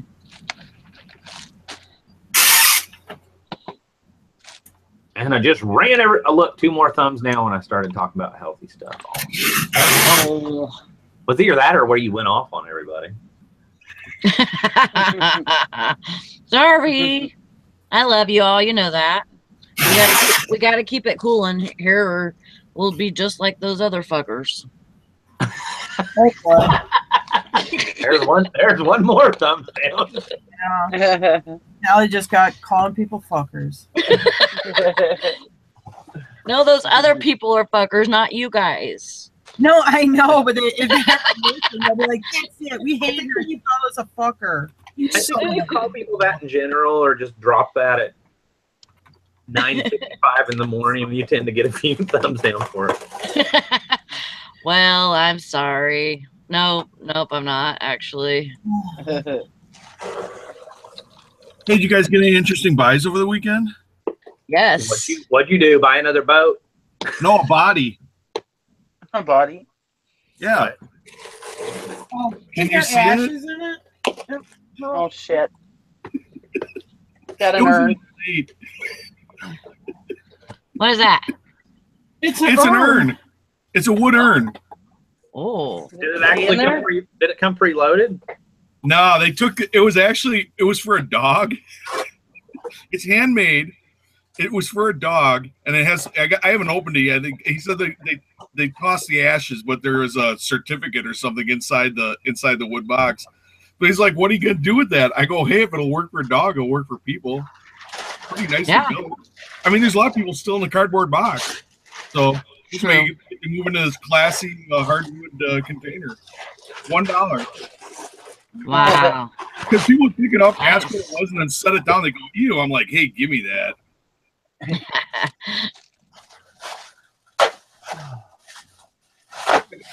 I bought an erection tool. What? How's that working out for I you? found this tool in one of my boxes from the auction. It says uniform erection tool on it. Was that you who posted that picture? Yeah. Yeah. I told my husband, I held it up, I said, "This is an erection tool." And I started laughing. He goes, "How old are you?" I'm like, it's hilarious. I don't know the difference. Hey, Nikki, look what I got. I'm going to put these in a box right now. Oh my God, I hate peanuts. Actually, I love the food peanuts, but I hate styrofoam peanuts. Say the devil, Bobby bullshit. Nikki Bauer, Poplar, Wisconsin. Yeah. Yeah, send them to me, please. Oh, God. Hey, I did get something really cool that I actually haven't really looked at, so I could do it like live here. Mm-hmm. And it's not like really long and complicated kind of thing. You said, did we buy another boat? Actually, we did, and we ditched the boat. Yeah. With the body in it. Pontoon boat, and I owned it for about 7 minutes. The lady goes, I go, "Where's the pontoon boat?" Walking around this, it was an online sale. And I'm like, we go there to pick it up. I'm like, well, it should be pretty obvious. It should be sticking out like a sore thumb. There's a pair of them. I'm like, where the hell's these pontoon boats? So I go up to the counter. I go, where's the pontoon boat? I'm hijacking Dusty's story. Remember where you were at, Dusty, when I get done with this. Okay, so I go up to the counter, and the lady's like, "Oh, they're down by the lake." "Oh, that's cool. Where's the road to go down the lake?" "Oh, there is no road." Like, no. I go, "How am I supposed to trailer these out?" She goes, "I don't know if you could get a truck down that path." When she walks me over, it's a hill that's about as steep as a pitched roof. I mean, there's no way you could get a vehicle up and down this thing. And if you had a vehicle that was 4 feet wide, if I was driving like a Yugo, I mean, there's no way that I could fit my dually truck and this trailer down this freaking hill and ever get it out again without a wrecker. So I'm like, well, that ain't gonna work. She goes, "Well, you can float it to the boat landing. I'll tow you with my jet ski, and then you can load it on your trailer thing at the boat." But I'm like, they're pulled up about 30 feet onto land. This guy must have had like a tow truck or something where he dragged these things up onto the hill. I'm like, you move it off the hill. I go to on the back end of it, I go to pull on it. You know, I know it's about 1,500 pounds at least minimum. Yeah. So probably more like 2,000 or 2,500. You ain't budging this thing. So I'm like, oh my God. So she says that, she goes, "Oh, it's too bad you bought it because my nephew was looking at it. He wanted to use it for a swim raft." I'm like, "Really?" So I figure I got $77 in it. I go, "Would he buy it for 40 if I take the motor?" So I'll go ask him. She comes back, "Yeah, he'll do it." So I got 40. So I'm down to 37 now, and I bought an electric start 25 horsepower Johnson.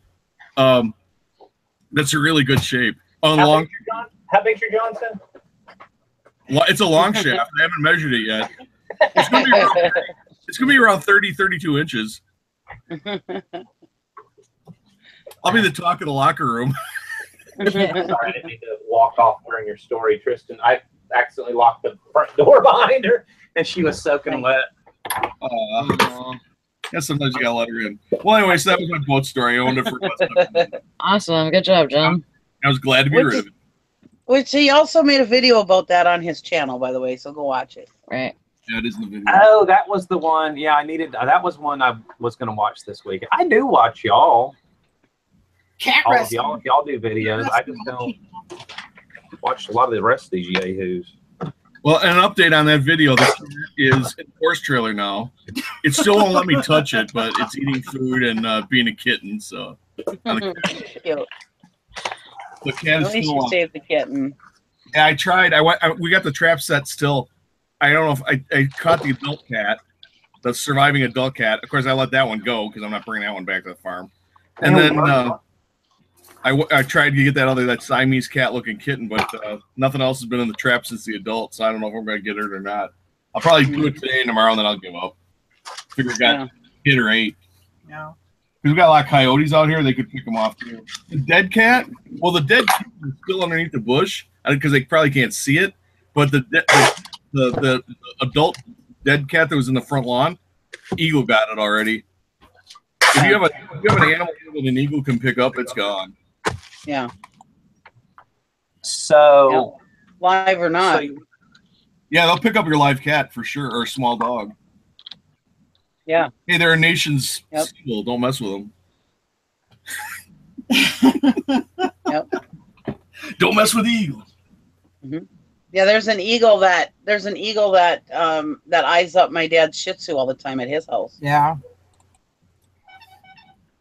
Yeah, we had a new kitten. I mean, when I was a little kid, I remember that thing ran down the hill at our house, and we're all like laughing and, oh yeah, look at the kitten run, and down came the eagle. Where the kitten my God. about, I don't know, a week maybe. It was our first day outside. Freaking eagle got it. I don't even know what I do. I mean, what the hell would you do? Just stand there with your mouth open. There ain't a damn thing you can do. Yeah. I mean, exactly. Fast. I mean, you can't run and get a gun. You can't shoot it. Oh my God. Well, A, it's illegal to shoot it. Well, B, I don't think the cat's going to survive the fall because by the time you get the gun, it's going to be pretty high up in the air. Yeah, even if you're Native American, there's paperwork. Yeah, you got. Well, I know. I'm just saying that, Yeah, not just anybody can go do that. Yeah, even if you could get a gun fast enough, you can't shoot the fucking thing. Well, and what are you doing? But really, what are you doing? You're killing an animal that's being an animal. I mean, it's exactly. Yeah, I mean, it's doing its job. The veterinarian that I used to work at in California, he had a huge pen with chickens, and they had baby chicks, and then there was a whole bunch of like turkeys and peacocks. So we had a lot of birds over there. Well, they would throw seed inside the pen or whatever. There was these chicken hawks that would sit in these pine trees up above, and they would just go down and swoop up these little chicks as they're following behind their mama. Mm-hmm. It was nuts to watch them do that. And I was like, when I was a kid, I didn't think a chicken hawk was a real thing, but geez, those things, they can carry a good sized dog away. Mm-hmm. Got those turkey vultures here, and they're big too. Mm-hmm. I thought they were just on Looney Tunes cartoons. And then go ahead, Jim. Well, when I was a kid, we had ducks, and you'd have the mother would have a clutch of ducklings or whatever you call it. She'd be swimming, and you'd watch her going down the river, and then you'd see a little splash behind her. Ducklings gone. Then a splash. Ducklings gone. And muskies and northerns, they eat them like they're candy, like they're goo goo. Wow. Well, we had where I lived in Visalia, there was all these pine trees, and we had like 3 cats when we lived there. Well, one night the cats kept bringing stuff in, and it was like rabbits, but it was only pieces, and Oh. they looked like they weren't like all bloody or anything like that. There was absolutely no blood, but they looked like they had been chopped so hard that that the pieces of, you know, like a piece of a leg or whatever, it was like closed tight, Huh. like they had been chopped really hard. Well, the owls were getting the rabbits and sitting in the trees above, and they dropped pieces, and the cats would drag them in. Oh God. I'm like, oh my God, that is crazy. And how these pieces were coming in, it was crazy that they were not like all bloody. They are probably owl pellets. An owl will eat the animal in big chunks, and then, but it doesn't poop it. It holds it in its like a chamber, like a stomach, and then it regurgitates it, the stuff that it can't use for nutrition, and there'll be like a little bag of bones and fur and stuff like that with no blood or no liquid or anything like that. They call it an owl. Wow, that's probably what it was. Because they take in all these pieces of bone and stuff, and they can't like pass it through their digestive system while tearing things up. So they actually like toss it back up, and that's called an owl pellet. Wow, that is nuts. Because I was like, I was thinking that my cats were killing rabbits, and then they just kept bringing pieces in. We'd go out there with a flashlight, and we were looking to see if we could find, like pieces of rabbits, and there was nothing. And so, but they were just bringing in little tiny pieces at a time. So that's probably what it is. No. That sounds like it. Shoot, Beth says, do y'all know any resellers? Hey, we are like well-rounded, okay? We talk about anything and everything. You know this. Hunting and skinning and all kinds of stuff. I like animals. I like learning about animals and stuff. I like animals. They're tasty. Get in my belly. People eating tasty animals. So, so you want to see what I got for this weekend, really quick? Yeah. Because then I just realized our mail lady is like on some kind of new schedule, and she runs really early, and it's 10 o'clock, and she's actually been running like 11 o'clock on Mondays. So I paid $5 for this. It's a Sony like handy cam or whatever. Cool. It's not worth a ton, but it did have the battery with it. But the reason I grabbed it for $5, it's also got, of course, this isn't worth jack crap, but got a little tripod with it. Yeah, whatever. Back. Cool. But it had two 16 gig SD cards with it because it's the kind that operates off of SD. And no, there was no porn on them because I did put them in my computer, which would be a first because I think every time I find one, it's like somebody's homemade porn out of a storage unit, which is where this came from. Why do people do that? What happens if you die or something? And they get, I don't know. Yeah, don't do that. Don't leave stuff like that in your. Don't film that kind of stuff. Yeah. Just live it. It's you were there. It's like golf. It's funner to play than watch. Trust me. Why am I presenting to everyone? Because. No. You want me not to? No. Okay. You're not now. So, because I thought you were showing stuff. Okay, now go ahead and do that. Go ahead and do it. That's cool. Sorry, I thought it was doing like a screen share thing. I was like, no. You're just presenting. Oh, okay, cool. I didn't know you could control that on your end. I thought you were gonna show us stuff. So I paid $25 for this, which is a little outside my comfort zone, but it's just cool as crap. Jim will appreciate this one. It's in a nice little zippered case. Oh, wait a minute. I didn't even look to see what's in here. Like a giant. This is all the cords and cables and everything else for a projector, which normally, projectors are hit or miss, especially with the old, this is a Bolex 18-5. So I'm assuming it's 8 and 16 maybe, or just 8. So anyhow, but it's really cool looking. It's very, I wouldn't call it deco, but it's it's in great condition. It's got the little Bolex. I've got it up backwards, but I had to give $25 for it. But then I got this with it, which is really why I gave the 25. Oh. Smith Victor, Only 45 records? because it's got all the films with it. Wow. And I only looked at the last two. This one I'm assuming is probably, and it doesn't smell all formaldehyde-y, so I think the film's probably been inside or not been out somewhere really super hot. This has a schedule for a school, which I also bought the yearbook. I forgot about that. I bought it a couple of days ago, or last week, for a Clear Creek high school in Houston, Texas. This has a schedule for the basketball team for 1970-71, so I'm assuming that might have a basketball game on it. So is this like the private collection of the girls' Phi Ed teacher? This one says Downey, California family. Those are the only two. There's three I looked at, actually. All right, this was the other one I looked at.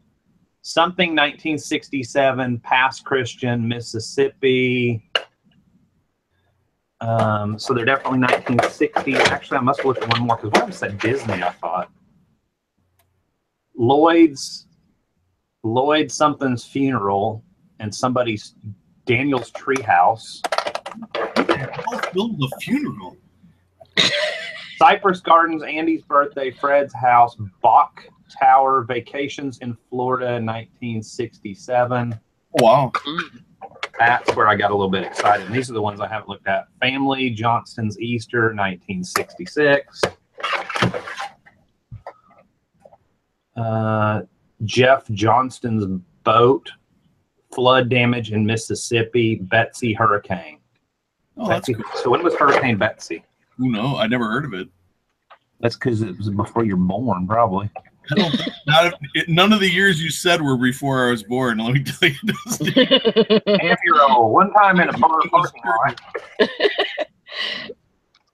Something funeral, Christmas 64. Oh, bingo. That one's before me. 1964 snow, vacation, and NASA. Oh. Ooh, Vacation, nice. 1964, and NASA. Sweet. And then Rebel Railroad, Orange Beach, Alabama, Parthenon, Nashville, Tennessee, 1961, 62, and 63 vacations. Awesome. So those are pretty freaking awesome. Hopefully the projector works and I don't have to order a freaking bulb. I did have to order a home charger for this camcorder because it had a really funky cord, and I went through all my cords thinking I had one. So I did have to order a charger that'll fit the little battery pack in it. It was like $7.99 free shipping. Yeah. But I was pretty stoked with that. So $30, and I got all that. The projector's not bad. I mean, it's kind of weird for that model of Bolex. The one sold for like $25 plus shipping, and the one sold for like $100 with shipping. So it was kind of all over the board on that. And you paid how much for both of them? For the projector and the reels, I paid $25. Wow, that's good. $5 for the camcorder. So that was kind of one of those. Friend of mine called and said, "Hey, got some stuff you might be interested in that I got to have a storage unit. Here it is." And it was the projector and whatever. And then I saw the camcorder while I was standing there. So it's been raining for like a week straight here, it seems like. So I really didn't go out and do anything. We're fixing to get some of that. Fixing to get some? Yeah. Alabama. If you spot the 16 millimeters, they do look much better on the projectors. Okay. Right. Because that would be what your when you had a movie in class, you know, when they used to have the teacher would have to drag out the reels in the projector. Right. Shot on 16 millimeter, and you got collectors of that or you could buy like Gone with the Wind in 16 millimeter and actually watch a movie at home. You wouldn't have to go to a theater. It was awesome. Well, and I got I'm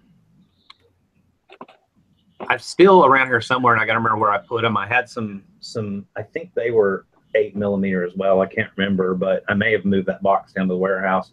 But it was some films that said like NASA astronauts, stuff like that. And I was wanting to watch those, but the one projector I have has a dead bulb, whatever. So my thing in buying that was hopefully that projector is good. If it is, I can find those other films and I can watch those as well. Another problem with projectors too, is when you ship them, the bulb, you'll lose the filament. You know, so a guy gets the projector. I've had this happen like 3 times. They get the damn thing, and it don't matter how you wrap it because it's a glass tube. It's a piece of burnt carbon. You know, it's like a Coleman lantern mantle. They're just so fragile. Didn't like, Eric have? Sandra want to know how am I going to sell those reels? I probably will watch them just out of morbid curiosity, and then I'll lot them all together and probably put the vacations together, take pictures of the label. If I don't watch them, I'll be like, you know, family films, home video, 8mm, 1960, lot of, and I mean, they should bring stupid money.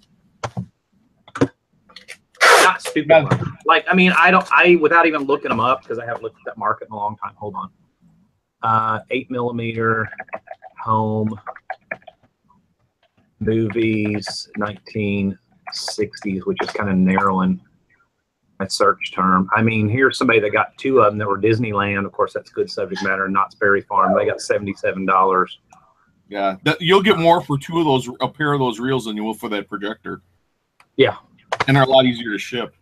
Plus, I just want to look. I just want to watch them. Like, that's a good rainy day activity because I'll set the projector right here and aim it on my backdrop area. And I probably will go ahead and order a new bulb and it say, "Hey, new bulb included."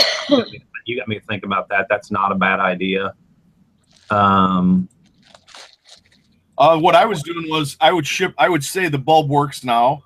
Odds are, I would put right in my listing, odds are the bulb's going to break in shipping. So factor a replacement bulb into, you know, when you purchase this, figure that into part of your buying expense. And then I never had a problem with the one after that. Because I have a weakness for projectors. I love old projectors, but sometimes... But they're usually not worth jack crap. That one was a little different. Bolex, I kind of knew the name, but just the shape and everything of that one was kind of cool. Plus, it had the movies with it, and he was kind of wanting to sell them together. And I'm like, I really bought it more for the movies. Yeah. Hurricane Betsy was 1965. It hit areas of Florida and the central United States Gulf Coast. Wow. So that was pretty much my weekend. I mean, we went and did some grocery shopping. We went to Costco. How's your sales? Basic. Okay, so I went to do the promoted listings again, and it let me do like 1,100 out of 1,300 items.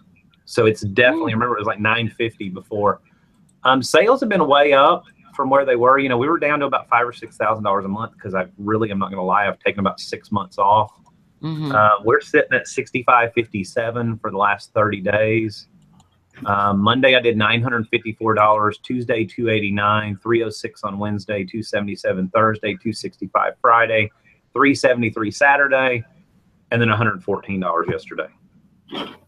So, but I've been staying on top of keeping promoted listings going, keeping Markdown Manager. I've been staying on top of that better than what I have in the past. It has to come in, right? Yeah, that does. So I don't know what is that for the last 7 days. If I look like Saturday through Sunday, I don't even know what today is. Today's the... I gotta leave Snoopy in because that crazy... I'm in July. Hold on. No wonder. Today's Monday. Robin says, awesome numbers, Dusty. What's moving for you? You know, it's weird. It's weird crap. I mean, I've got to ship those. Sold a set of gel pad replacements for a toning system. I mean, I sold a skeleton key. I sold a water filter. I sold a international converter set that, like, when you travel and you get over to Europe and the plugs are different kind of thing. I sold a pattern. I sold a box set of Chronicles of Narnia books that I've had listed for, I don't know, 6 months. I sold my son's old computer case. I sold some toilet bowl cleaner, couple comic books. I sold a watch that I picked up recently. I got $50 for it. Sold an old IBM manual that's been listed forever and ever and ever for $28. I sold a Scentsy plug-in warmer. Sold one of those old paper doll books. Sold an old Federal Reserve bank bag. Sold some old NASCO grape decorations that have been listed for at least 9 months, probably. Sold two or three yearbooks. I sold an old book for $40. It won't show up. It's weird stuff. It's a lot of stuff that's already been sold. Had some guy come in and buy all the old Fayetteville, Tennessee phone books. Nice. Message me and he's like, "I'll give you $10 a piece for all the ones from Fayetteville." And I'm like, "Sure." There's a make offer button. Go for it. I'll accept it. And he went in and did $10, $10, $10, $10. I'm like $40, and they shipped to Fayetteville, Tennessee, which is literally 30 miles from here. So shipping was, nothing. That's so And cool. they were thin phone books. So Wow. I mean, it's the same old slow and steady stuff, but Mm-hmm. it has been some older stock too, I've noticed. Yeah. So I don't know what's bumping that up. Who knows? I mean, is it the promoted listings? I mean, of course, I don't trust I can go in and look at their little, report they give you of, your sales, your promoted listings resulted in this. But see, I don't think that's completely accurate. In our sales, I've seen a shift from useful goods, which would be like car parts. Like, I need this thing to make my vehicle run, or I need this thing to make my lawn tractor run, or I need this thing to make my computer run. A lot of computer parts, vehicle parts. I've seen a shift from that to tchotchkes, swizzle sticks, other impulse purchase kind of stuff. Yeah, like trinket dishes. What I call like kind of crap. That there's been a shift to that, and I think it might be because of the end of summer.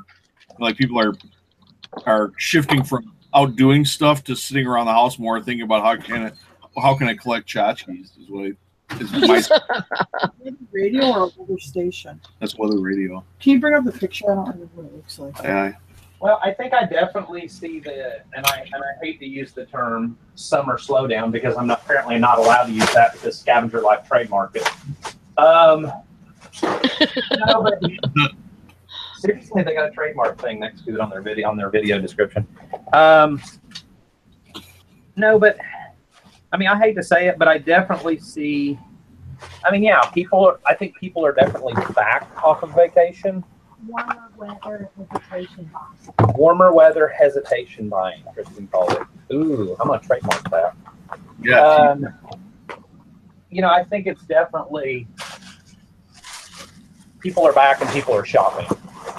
People aren't as much on vacation. I mean, I don't know if all parts of the country have gone back to school. I'm assuming probably getting pretty close for most of them. I don't know. Are they back in school where you're at? Yeah, Eric's kid went to school today.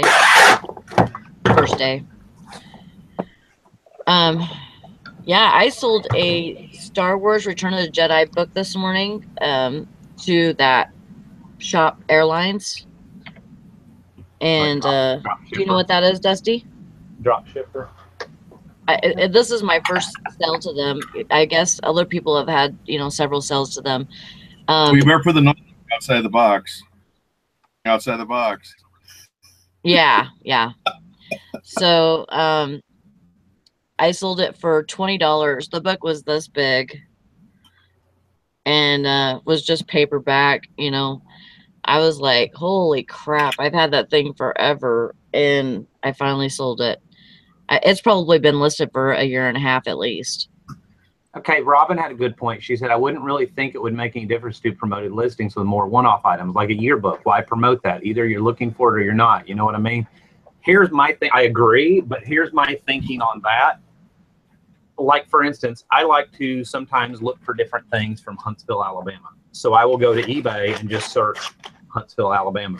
Maybe I'll narrow it down a little bit to like, let's say I'm looking for old books on the history of Huntsville. I'll narrow it down to books category or whatever. That's where it would play in,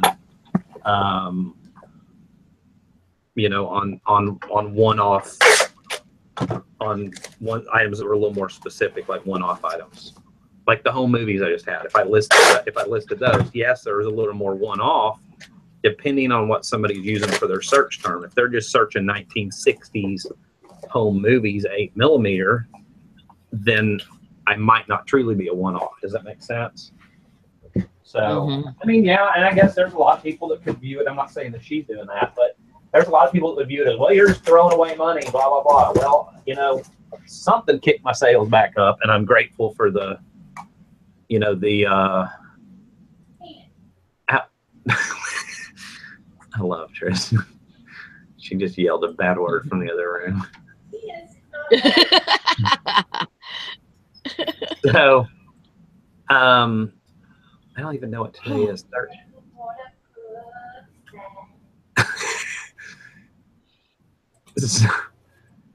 I'm trying to look and see how much I did. Okay, let's take a Sunday through a Sunday, August 6th through August 13th. I mean, that's $2,700 in sales.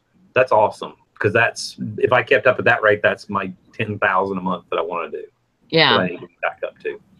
So whatever did it, if it means giving away a little bit in promoted listings or whatever, you know, of course, according to eBay promoted listings, you know, the campaign that I ran the 10th through the 13th, I gave away $13 in fees, and it resulted in $250 worth of sales was it.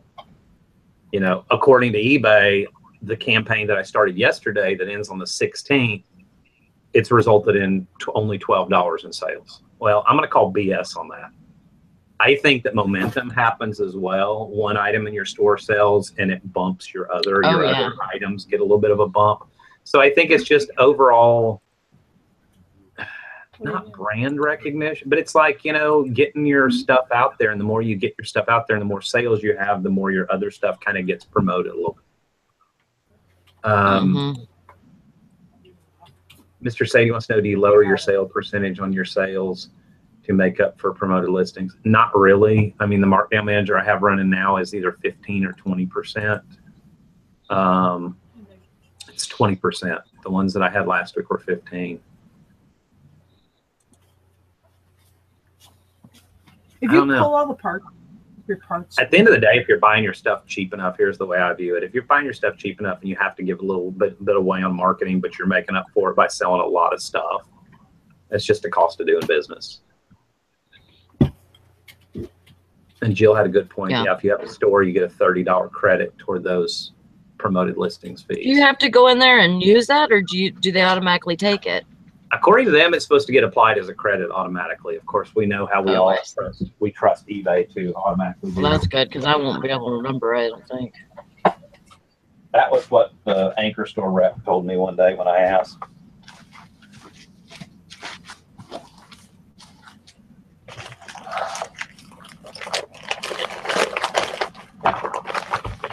Oh no, I didn't know. Yeah, I had a huge spike on my promoted listings. What I had on there, a huge spike this whole weekend. I mean, I guess the argument could be made, you know, because people said this in the past, that, you know, well, you don't want your click through to be really that, you know, that was discussed for a long time in the eBay arena. You know, what if your click through, your items get viewed but they don't get purchased? Well, if you go look at your promoted listings, yeah, it's going to show a lot. It's going to show you how many impressions. It's going to show a ton of impressions. I mean, that doesn't necessarily mean, let me look here. It doesn't necessarily mean they clicked on your item. That's just total impressions. And then it shows, you know, out of 7 campaigns, because I delete the old campaigns, so I've got a few old ones showing, 175,000 impressions with 1,532 clicks. I don't think that does. I mean, I'm not going to say if it does or doesn't hurt, But what I'm seeing, I'm getting the sales from somewhere, so I'm just gonna keep on doing what I'm doing. You know. So on the 10th, I had 6. Okay. On the 11th, I had 2,018. Tristan wants to know if you just said you had sex on the 10th. Yep. Sure did, Tristan. Been watching out. So on the 12th, it was 27.97. And then down on the 13th for 18.94. And then today I've had 229 so far. So they jumped like way up. I had 133 clicks and 5 sold. Today? This weekend. So see, I mean, and what did it ultimately, according to their little thing, I mean, what did it ultimately cost you in fees to get those 5 sales? $4.78. And if I asked you, hey, I'm gonna charge you on eBay, I'm gonna charge you $4.78 for every 5 items you sell, wouldn't you pretty much be like, okay, sell as many items as you want? Like, seriously, I'll pay that all day. You know, it's like people giving refunds. I always heard people, you know, people gripe about it. Oh, I know it's like that. There was that instance with the $8 item. What's the principle of the thing? You know, I wouldn't give them $8 back and blah, blah. I'd make them return it and yada, yada, yada. I remember paying Square Trade $20. And I've talked about this one before. I'm not going to beat the dead horse, but you used to be able to pay Square Trade $20 to get a negative feedback reviewed, quote unquote reviewed, which basically meant removed. This has been 15 years ago. And I would gladly pay the $20. So I kind of view, okay, if I have to give a refund and just apologize profusely, even though I didn't do anything wrong for a really cheap item and move on, by God, I'm going to do it because it really is going to guarantee me to not get a negative feedback. And in the past, I would have gladly paid $20 to get a negative feedback removed. So why not just give an $8 refund, kiss ass, apologize even if you weren't wrong, give up your right to be right, as my mother used to say. Yeah. And move on. And then be able, once the person responds back, be able to go, okay, thank you so much for handling it. I just left you, and then be able to sleep at night and go concentrate on your business, you know? Yeah. I had a guy this weekend got the motherboard, and he's like, and there was a bunch of dust in the CPU fan and whatever. And of course I had lifted the fan up to check and the heat sink and all that to check what the actual processor was when I listed it, but I didn't check in between. Well, it turned out there was a ton of dust bunnies. And he starts messaging me. He's like, it is only running at 90 degrees when I max it out. It should be running at 50 degrees, blah, blah, blah. And can I ask where this came from and what testing? And I'm like, listen, it was part of a gaming computer. My son plugged it in, checked it out. Everything ran fine. He wanted the case and wanted some other parts, so we parted it out. I apologize. I did not think, because I was in a hurry, to check in between the 2 parts and get the dust. I really apologize. How did it work when you did your own fan? And he's like, oh, it worked totally fine, but I was just curious. I wanted to make sure this hadn't been like massively overclocked and a lot of strain put on it, blah, blah, blah. And I was like, well, we have 1 of 2 options. I offer 100% money back guarantee. You can either return the entire thing, because I could tell he kind of wanted to keep the motherboard. Yeah. I said, or I can offer you a partial refund to make up for your time. I really apologize. I mean, I think I sincerely apologize probably 3 times in my response to him. You know, once at the beginning, once at the end, which is important, and somewhere in between. I said, the second option is I can offer you a partial refund. Let me know what you think is fair. Well, it's like a $90 motherboard. Turns out all he wanted was a $10 refund to make up for the you know, the having to use a totally different fan that he had and whatever. And I'm like, hell yeah, I'll pay that. You know, that's every time I've ever offered a partial refund. And I always let them, I always ask them, well, what would you think is fair? It's always less than what I was going to send them. Yeah, exactly. It's less than what you think it is. And you're like, well, that wasn't bad. Because I always think a partial refund, I should refund them probably half. You know, well, depending on the problem. But yeah. That's kind of why I let them go first, because it seems like it always comes in cheaper than what I thought it was going to be. They're just as pleased to get a $5 refund as if they were getting, just like they were if they were getting half. They're just as pleased with that. And when you throw the ball back in their court like that and say, what do you feel? You feel, you kind of make somebody almost feel empowered, like you're giving them the upper hand. Like, I am so sorry. I'm at your, you know, you're not physically saying I'm at your mercy, but you're kind of saying, I'm at your mercy. What do you think is fair? I screwed up, and Yeah. You can diffuse. You can take somebody that's on the not that this person was, but a situation where they're automatically angry, they're on the defensive, and you totally diffuse it by saying, "Oh my gosh, I'm sorry, I screwed up. Tell me what I can do to make it right." Exactly. Ooh. Matter.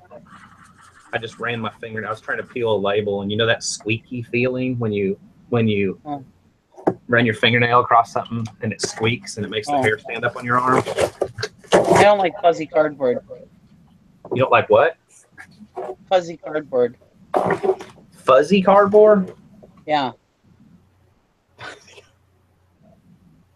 You know the part of the cardboard where you rip the label off and it's fuzzy underneath? Oh yeah. I don't like that feeling. I don't like squeaky labels. I'll like put a piece of tape over the fuzzy cardboard. So I don't know. It's just, see, what I have had quite a bit of in the last 7 days is I've seen a higher than normal instance of, oops, I bought this. I must have hit the wrong button. Please cancel. Yeah. Which, if they do it immediately, I really don't care because I'm just going to turn around and relist it. It's when they drag it out or they let me open a case, an unpaid item case, and then they reply with it, because then you still got to wait the remaining 3 days if you've already opened a case. I guess I suppose you could call eBay and they'd auto close it, but I don't know if they would or not.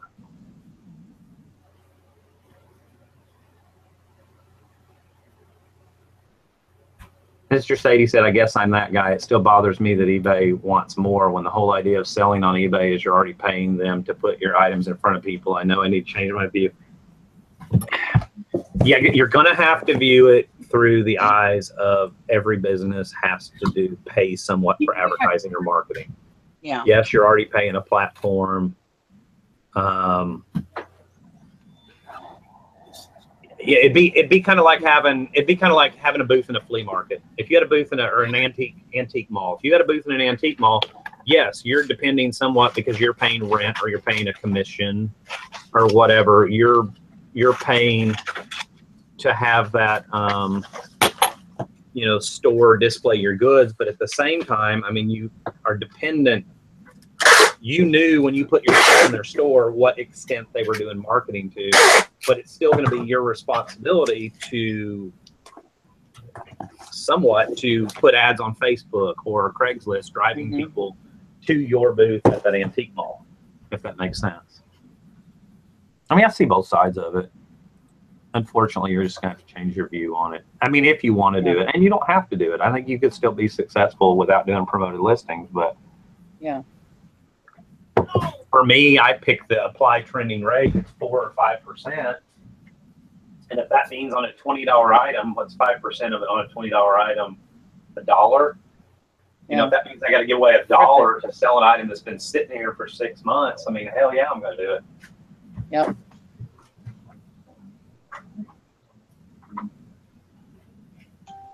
Crap, I had Tristan helping me ship items, and I've been totally forgetting to hand them to her.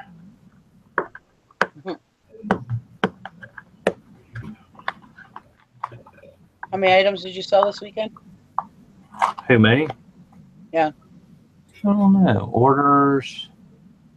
Let me go back. Orders. Sounds like everybody had a good weekend. All orders.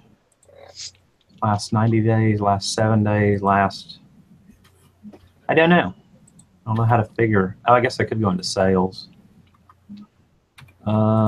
August what's the weekend? Saturday, Sunday, and today? Yeah.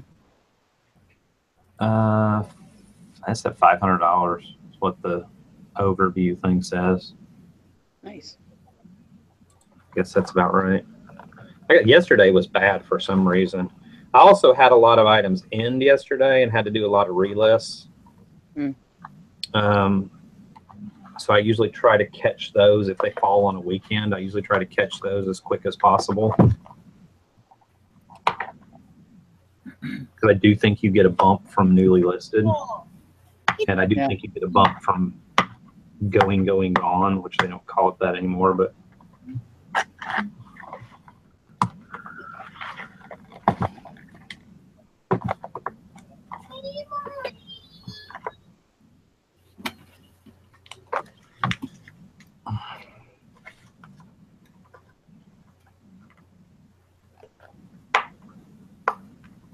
I was at the auction the other day and it was crazy. People were buying boxes of rocks for like $50. Small little boxes of rocks. I couldn't believe it. I said, I'm going home and boxing up some rocks.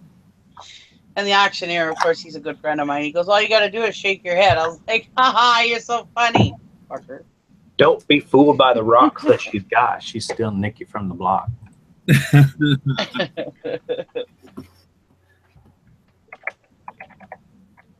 I'm just kind of curious, like on this filter that I'm shipping just now. Culligan, model number, filter, sort by best match. Wow, I'm number 1 out of 36 results.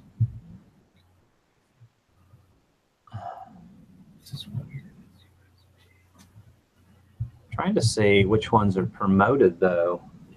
Does it say on the desktop version, does it say promoted or is it just for mobile?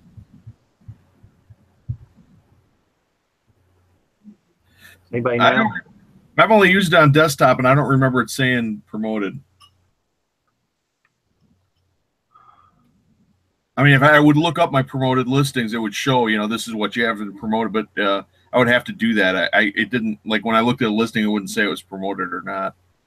Yeah. That's probably a really bad example then, because I don't even see on mobile where any of them show promoted. Oh, they're sponsored.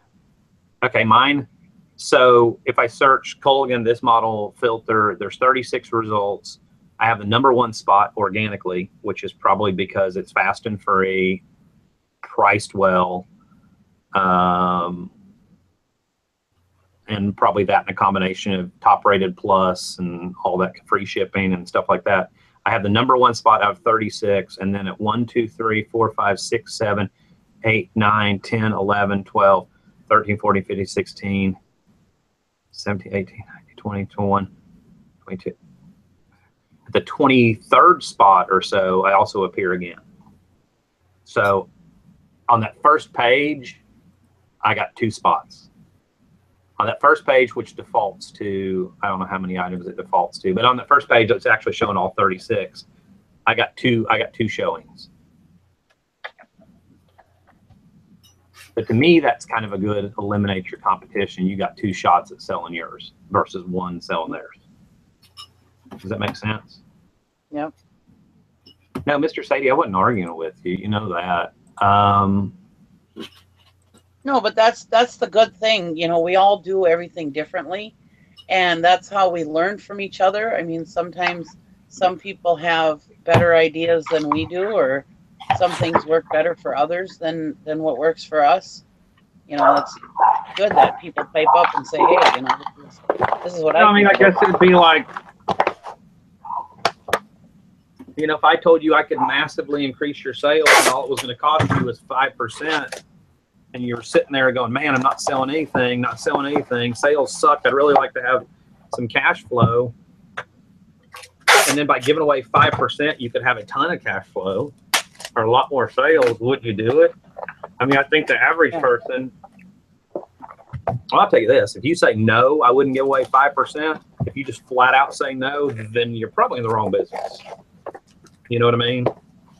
Mm-hmm. If you're not willing to give up any money at all and just adamantly stuck without any kind of, and Mr. Say this is not about you because you're obviously open to the idea, but if you're, you know, very adamant and stuck in the, I'm not doing it, I already pay them, you know, my final value fees of 20% of blah, blah, blah, you know, then you're probably going to get left behind. Mm-hmm. Go put that in the sink. Or you're just selling something really unique. I mean, there's a good example is, you know, Jim and Tara don't really do a lot of it, but they also sell fairly, you know, unique item. And what they're doing is working for them. Yep. I have tried the promoted listings before. on the multiple quantity items, and it really didn't do that much for my sales, I don't think. But I thought, well, maybe I'd try it again, so we'll see. But like I said, I pay so little for my items. I have some play in there. You know, I can pay an extra, you know, a couple bucks an item to get it sold. You know.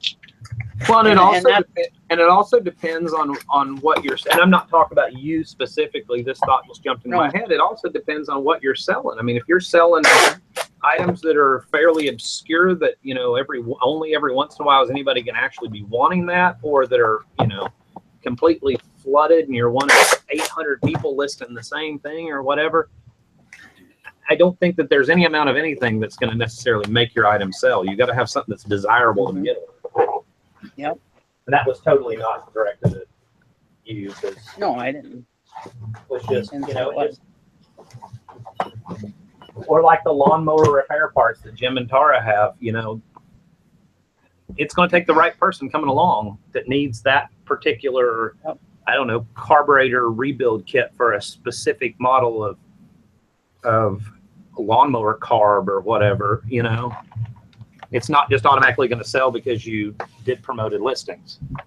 Still got to have. And looking for the parts part of it actually sell really well. I mean, you would think that it takes a long time to sell parts, but waiting for that right person. But 9 times out of 10, the parts actually sell pretty fast.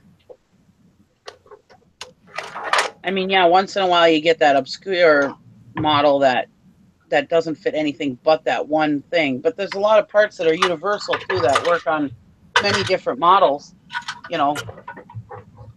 Somebody who was selling parts the other day messaged me and asked me about parts, and I said, well, also look up what those parts fit, because if you can put multiple models in there that it fits, there's a better chance of you selling it also.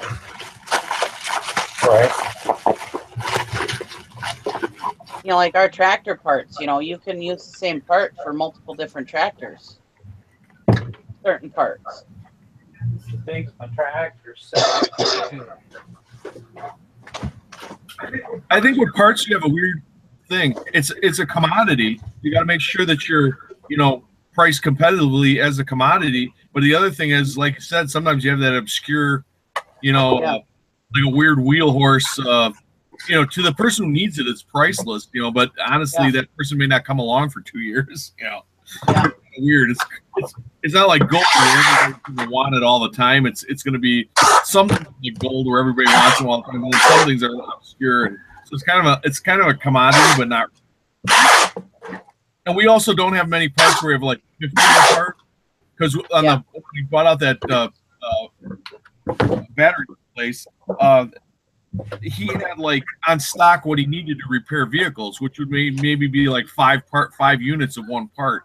He didn't have like 50. He wasn't like the parts factory. He was just a repair shop that had an abundance of on-hand repair parts. So I think with promoted, you do better if you have many of one item, and we don't really have too many things where we have many of one thing. No.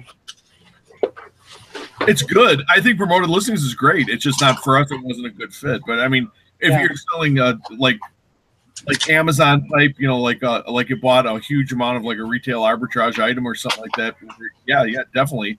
And you think that like a little blurb in somebody's looking at a web page and they see this little blurb along the side panel that says, "Hey, buy this" or whatever, they may jump on it. Yeah, that would be an excellent thing for promoted listings.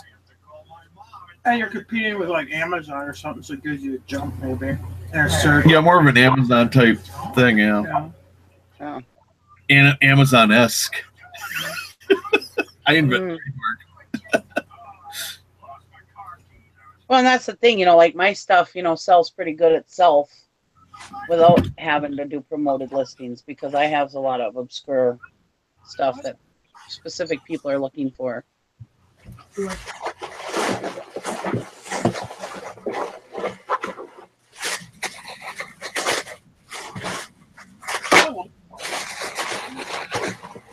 I don't want Windows 10. But I am always saying, if it works for you, do it. If it doesn't work for you, don't do it. You know.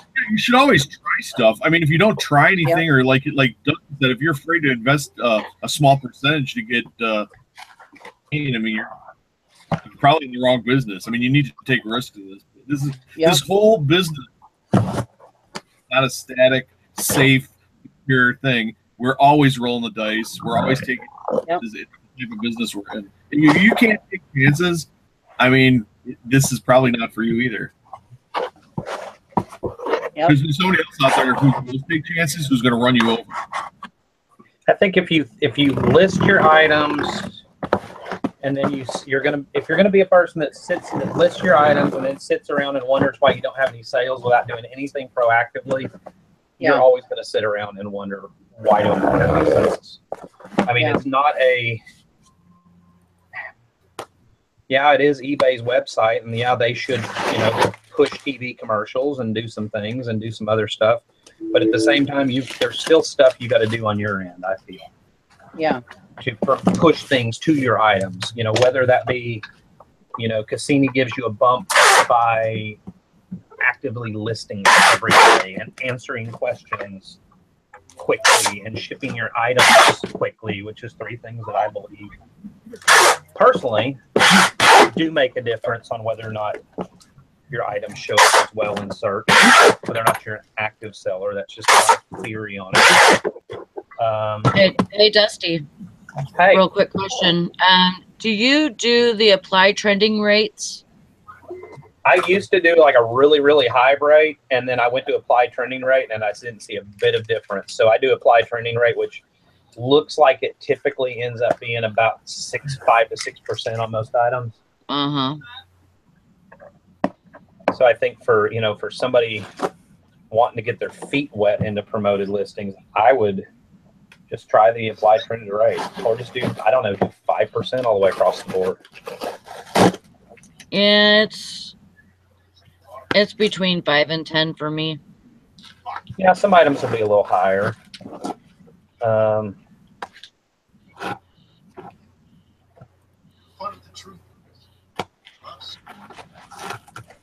I don't know. My thing is, if somebody told me, hey, I can give you $1,000 a day worth of sales if you'll give us $100 back of it, let's say 10%. Hell, I'd do it in a heartbeat. Yeah. I'd do it all day, every day. Because I was able just to put 406 on there. And before I only had 340 something, and so I was able to add some. So that's awesome. I think they just let you add, a little bit here and there, and until you get all of them or whatever. Yeah, because I have 567 listings and I have 406 on promoted. Nice. Smell food from a mile away. I ate it. I'm sorry. I didn't know you were coming.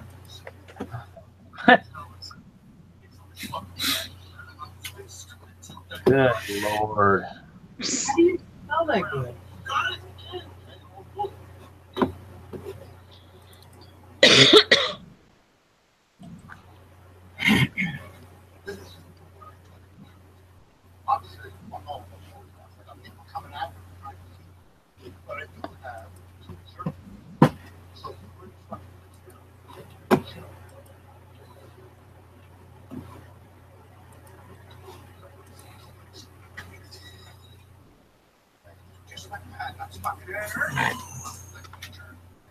All right.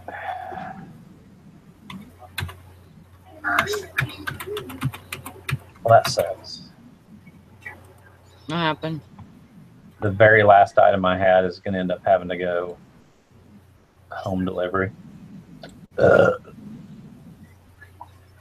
Which means, we've got to get out today and do some stuff anyhow, but that means a trip to the mailbox store to drop it off. Oh, I see.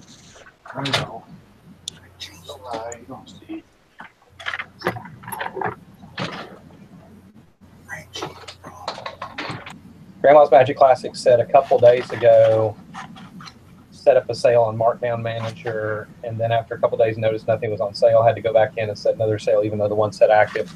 They were glitching really bad. That was happening to everybody last week. So that glitch appears to be gone. I know Jim Bennett was having a horrible time with it, but I was having a bad time with it. I would apply it to all, a sale to all 1,300 items, and it would do like 700 of them. I think Jim Bennett was having the problem where it actually wouldn't apply it to any of them, but it would say it was active. All right, I need a banana. Banana!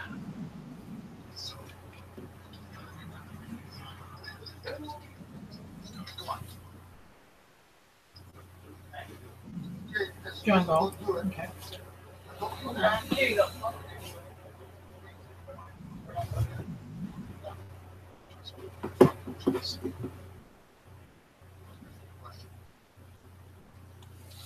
I will probably shut this down pretty soon, and Got it down. but I'll probably bring up another hangout later. I'll post it in the group. Bring it up. And yeah. and so if you want to come in and join that one, that'd be fine. I'm thinking listing challenge tomorrow, and I'm not sure how many hours, but I'm Do it. 24. I'm thinking like 12. Right there underneath. 24/7, 365. Oh my No. God. All Never again. Never again. I mean, maybe like if I have like vacation time off or something, to where I can stay up for a while and have time to recoup. But last time it took me like two days to recoup from that. They can imagine. Yeah, but I learned a lot from you. I learned all about the aliens among us, and Oh, shit. I think I was hallucinating from lack of sleep. gave me a lot to think about. I'm sitting on my bed and I'm looking out the window, and there's the moon, and it was coming through the trees, and it looked like chandelier. We watched Alien Covenant last night. Is it good?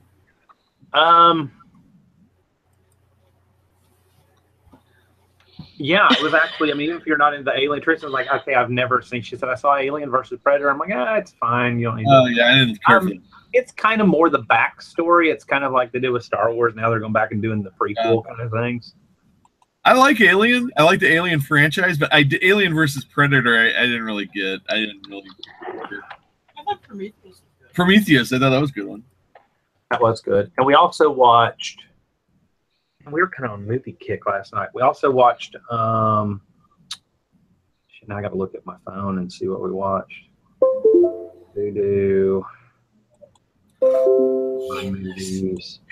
We watched Hunter's Prayer, which was okay-ish. Sam Worthington. And then we started a movie called Youth, which is a couple years old, but I'm going to have to finish it on my own. It was very slow and dull, but it was Harvey Keitel, Michael Caine, Jane Fonda. It was kind of one of these old men sit around and gripe kind of movies. Mm. What year was that made? 2015. I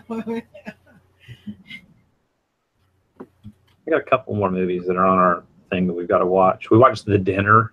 That was kind of boring. Even Tristan's like, I could have written a better ending than that. Kong Skull Island was really good. Yeah, I really like that. John C. Reilly, that was cool. Mm-hmm. I mean, you gave it some comic relief. Right? I like. He's always awesome, though. Yeah. He's in everything. I mean, if you follow his, he was in the hell movie did I just see? Oh, The Thin Red Line with Sean Penn, and it's that one where in the World War II they're taking over that island in I think it's New Guinea, or it's a World War II based thing where they're trying to take over this bunker. It's a war movie, and I'm like, yeah, that was a pretty good movie. I watch it, and there's John C. Reilly. I didn't realize he was even in it. I don't know. He just pops up in a lot of movies like that. Does anybody out there? Oh, sorry. The Pick of Destiny. You ever saw that one with Jack Black? Oh The yeah. He's Bigfoot. When you're watching, Yeah. he's writing Bigfoot is my father. He's Mhm. Nancy Riley is Bigfoot in that movie. It's like, Yep. he comes up everywhere. He's hilarious. Anyway, I'm sorry, Doug. Go ahead. No, does anybody know why the Facebook Marketplace won't pull up on the desktop? I can see it on the mobile app. Does anybody else have that problem? You have to go into your groups over there on the side on the left. Yeah. Oh man, You should be able to find it over there. No, I don't see it there, but I do see a page where it's I'm like at facebook.com/marketplace. Marketplace makes it easy to buy and sell in your area. It's like, Go what to the- Marketplace. Yeah, he said that you probably got And the. then it says, hold on. Sorry, this content isn't available right now. because of the hand gestures. Oh. Wondering if I somehow got it blocked.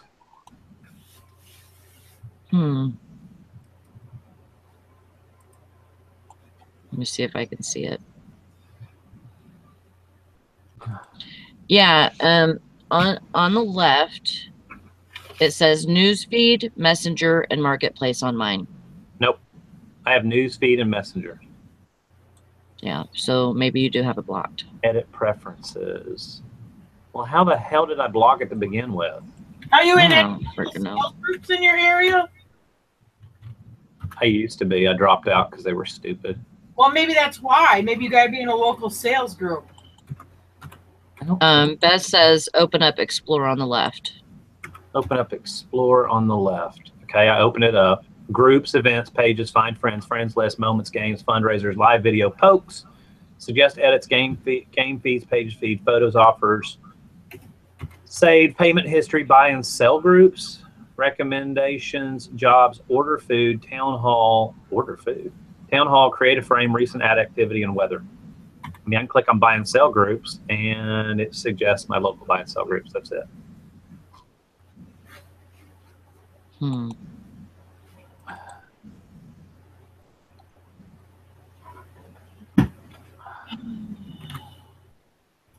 Facebook mobile and desktop app. Windows desktop app. How do I get the Facebook for Windows desktop app? No, I don't want that. And I've had this problem for like a year, and I don't know how maybe I have it blocked. Yeah, it almost seems like it. Newsfeed preferences, activity log, advertising, create ads, manage groups, settings. Oh, geez. Security and login. Change password, blah, blah, blah. Notifications, mobile, public posts, apps.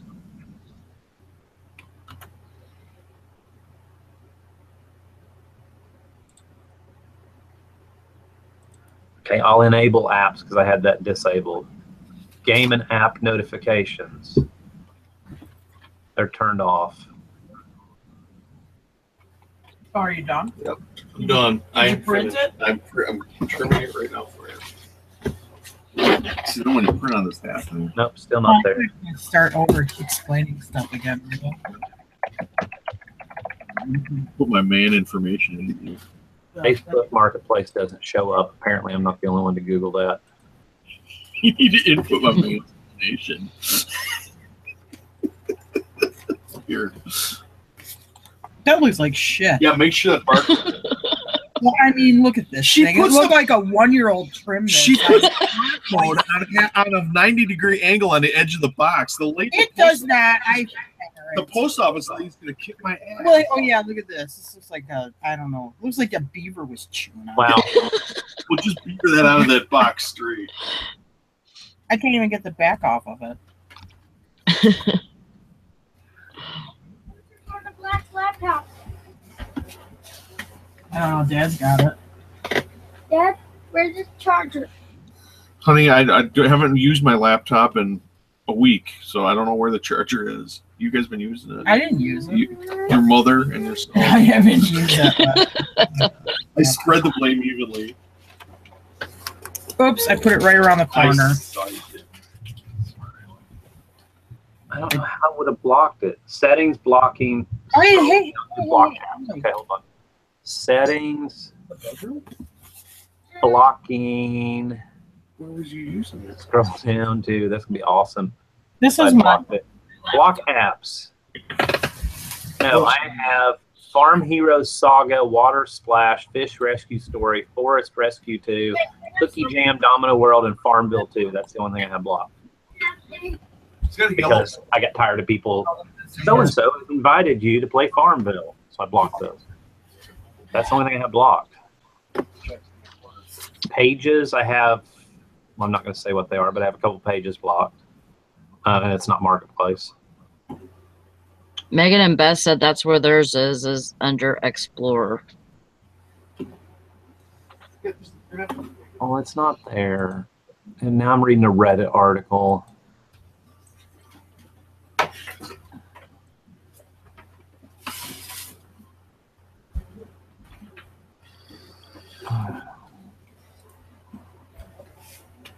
Okay. Maybe they think I'm a spammer and I'm going to spam all my stuff. Me and a spammer. Why does the Facebook Marketplace icon not appear? Okay, that's an Apple discussion, so that's for the iPhone app. Marketplace disappeared. I'm sorry to hear that you're experiencing this. Please report a problem. Isn't that what they're doing? I don't know. Apparently, a lot of people have had the same thing. Because you don't want to get me an A box. Mine was replaced with a video icon, somebody said. Where's that radio? Okay, let's go to video. Do I have a video? You need an A box. Video. Groups. You gotta go on YouTube. Wherever YouTube is. Oh. Can I please have that radio that you're That's what he does to your phone. Live video. Okay. Oh, there's a live video. There's a rabbit hole I could get sucked down.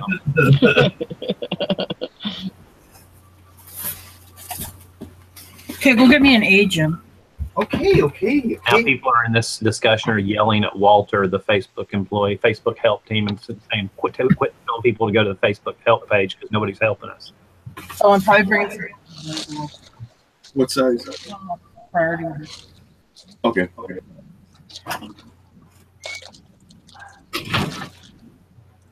Well, it's not a big deal. I really don't need more crap on my desktop anyhow. It's on my phone, but I was going to think about buying something, but I don't want to talk about it yet.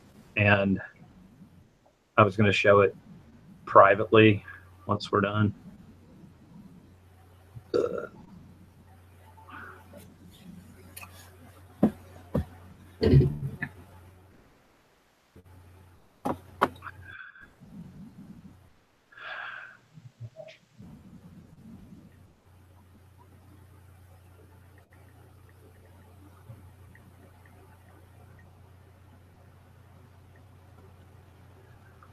Something that Jim Bennett actually found.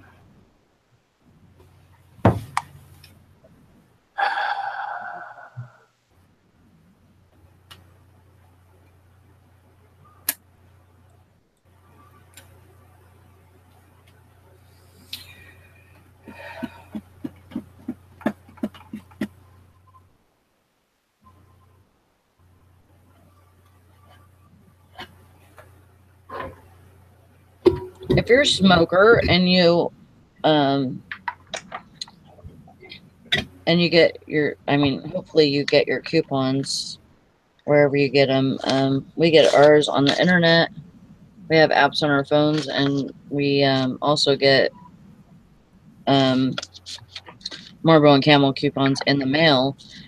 But we also send off for these American Spirits. If you go online, you can get the American Spirit coupon sent to your house.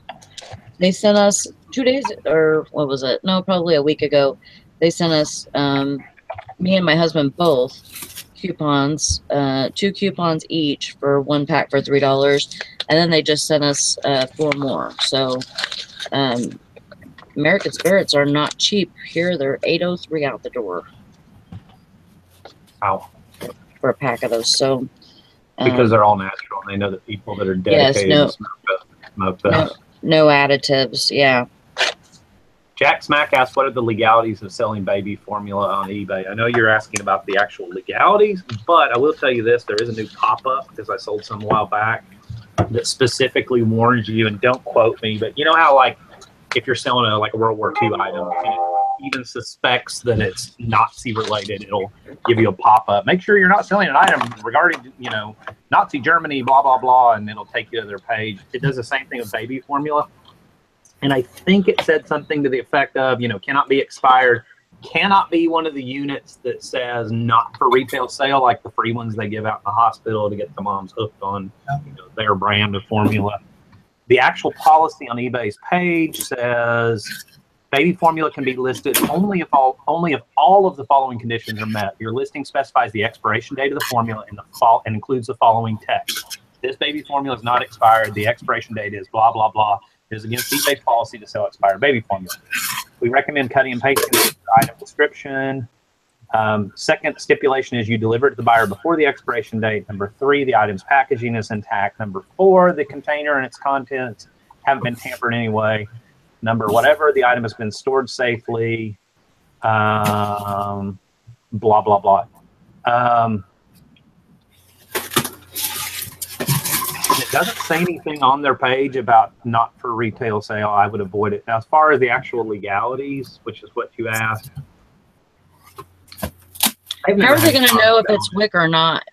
That's the thing. Like whenever I found it does pop up and say something about it can't be WIC or have been paid for with government assistance or something. Oh, I see. Yeah. But that's, I hate to say it, but that's, if I buy a bunch of it at a yard sale, I don't know whether or not they paid for it with WIC, Right. You hope not. You hope if somebody's getting that they'll use it for their actual kid. So the nuclear power plant, you shouldn't buy the baby formula. Jack said he said they're loose cans that expire in 2018, but I have no idea the history. My concern is they've gotten hot and might not be good. Here's my theory on things getting hot. And most manufacturers, I'm figuring out a neutral way to say this. As a general rule, most manufacturers manufacture products that are able to withstand warehouse temperatures, which is going to be hot, like a garage or whatever, or a tractor trailer that's non-refrigerated that's hauling groceries or whatever, baby formula across the country. It's typically probably not done in a reefer unit. It's just done on skids and pallets that go across the desert or wherever formula is made, goes all across the United States. I think things are made to withstand a certain amount of heat. Like Tristan said something the other day, oh, we can't buy that. It might melt in the car. Yeah, a shut-up car is a little bit hotter. And I was like, well, we don't really have that many stops to take. But I said, think about it. It gets dragged in a tractor trailer. It delivers groceries. She's like, yeah, you're right. I just got these in the mail right now. They're formula, baby formula. That's called toddler transitions. I guess they're transitional formula for 9 to 18 months. Oh, those are like the water bottle size. You should put one in a water bottle and drink it and let us know how it tastes. Oh. Yuck. Yeah, I'll be selling that.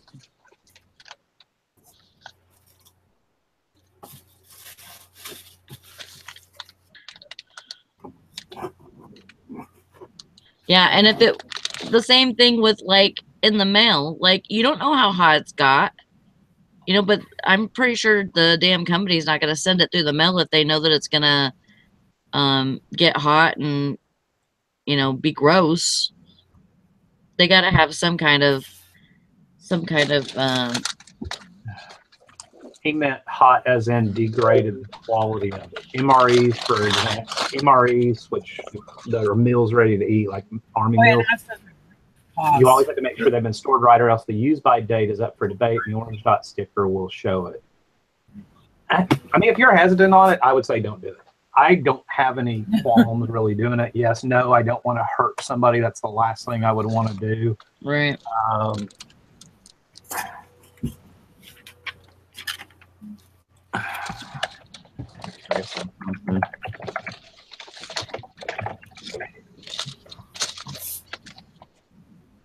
we're still live? Yeah. 24-hour marathon. Yeah, right. 24/7, 365. No. According to Similac's website, unopened cans of Similac infant formula, the most desirable temperature is between 55 and 75 degrees Fahrenheit, but between 32 and 95 is also acceptable. Storage at extreme temperatures compromises the quality of the product. For that reason, blah, blah, blah. You should not use infant formulas stored for long periods at extreme temperatures. I mean, is it powder or liquid? Yes, I'm assuming powder.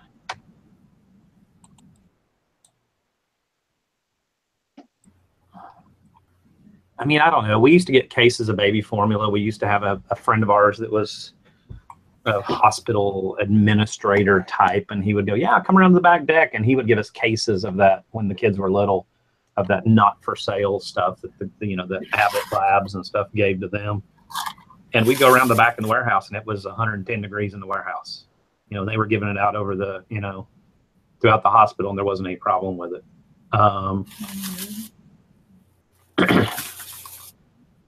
I mean, me personally, Jack's saying he found some somewhere. It's a really good price. He can make some money. He said his gut is telling him. Me personally, I would probably go check it out. I would probably buy it and give it a shot. The problem is, like I said,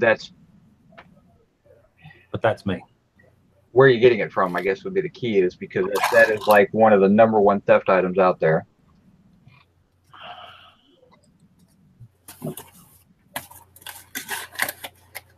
Where is, well, and that's, that's.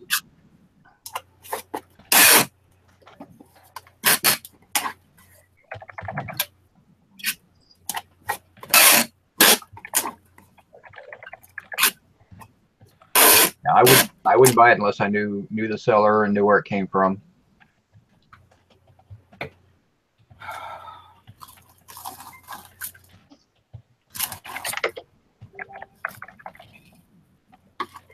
You just got to be, that's stuff I wouldn't mess with. And it's not really worth I don't think the money you're going to get out of this is going to be worth the effort. Me personally. Everybody's different. I mean, I think if he's hesitant, I probably wouldn't do it. I wouldn't be hesitant, but that's just me. So it just depends on the person. Eric wouldn't do it. So it's just, everybody's risk or gut a little bit different. I don't think there's really a right or wrong answer there. Would I buy it if it was a really, really good deal and I didn't have the money to buy formula and my kids use that kind of formula? Would I hesitate to feed it to them? Yeah, I totally would. So I wouldn't sell something to somebody that I wouldn't put my own kids. Yeah.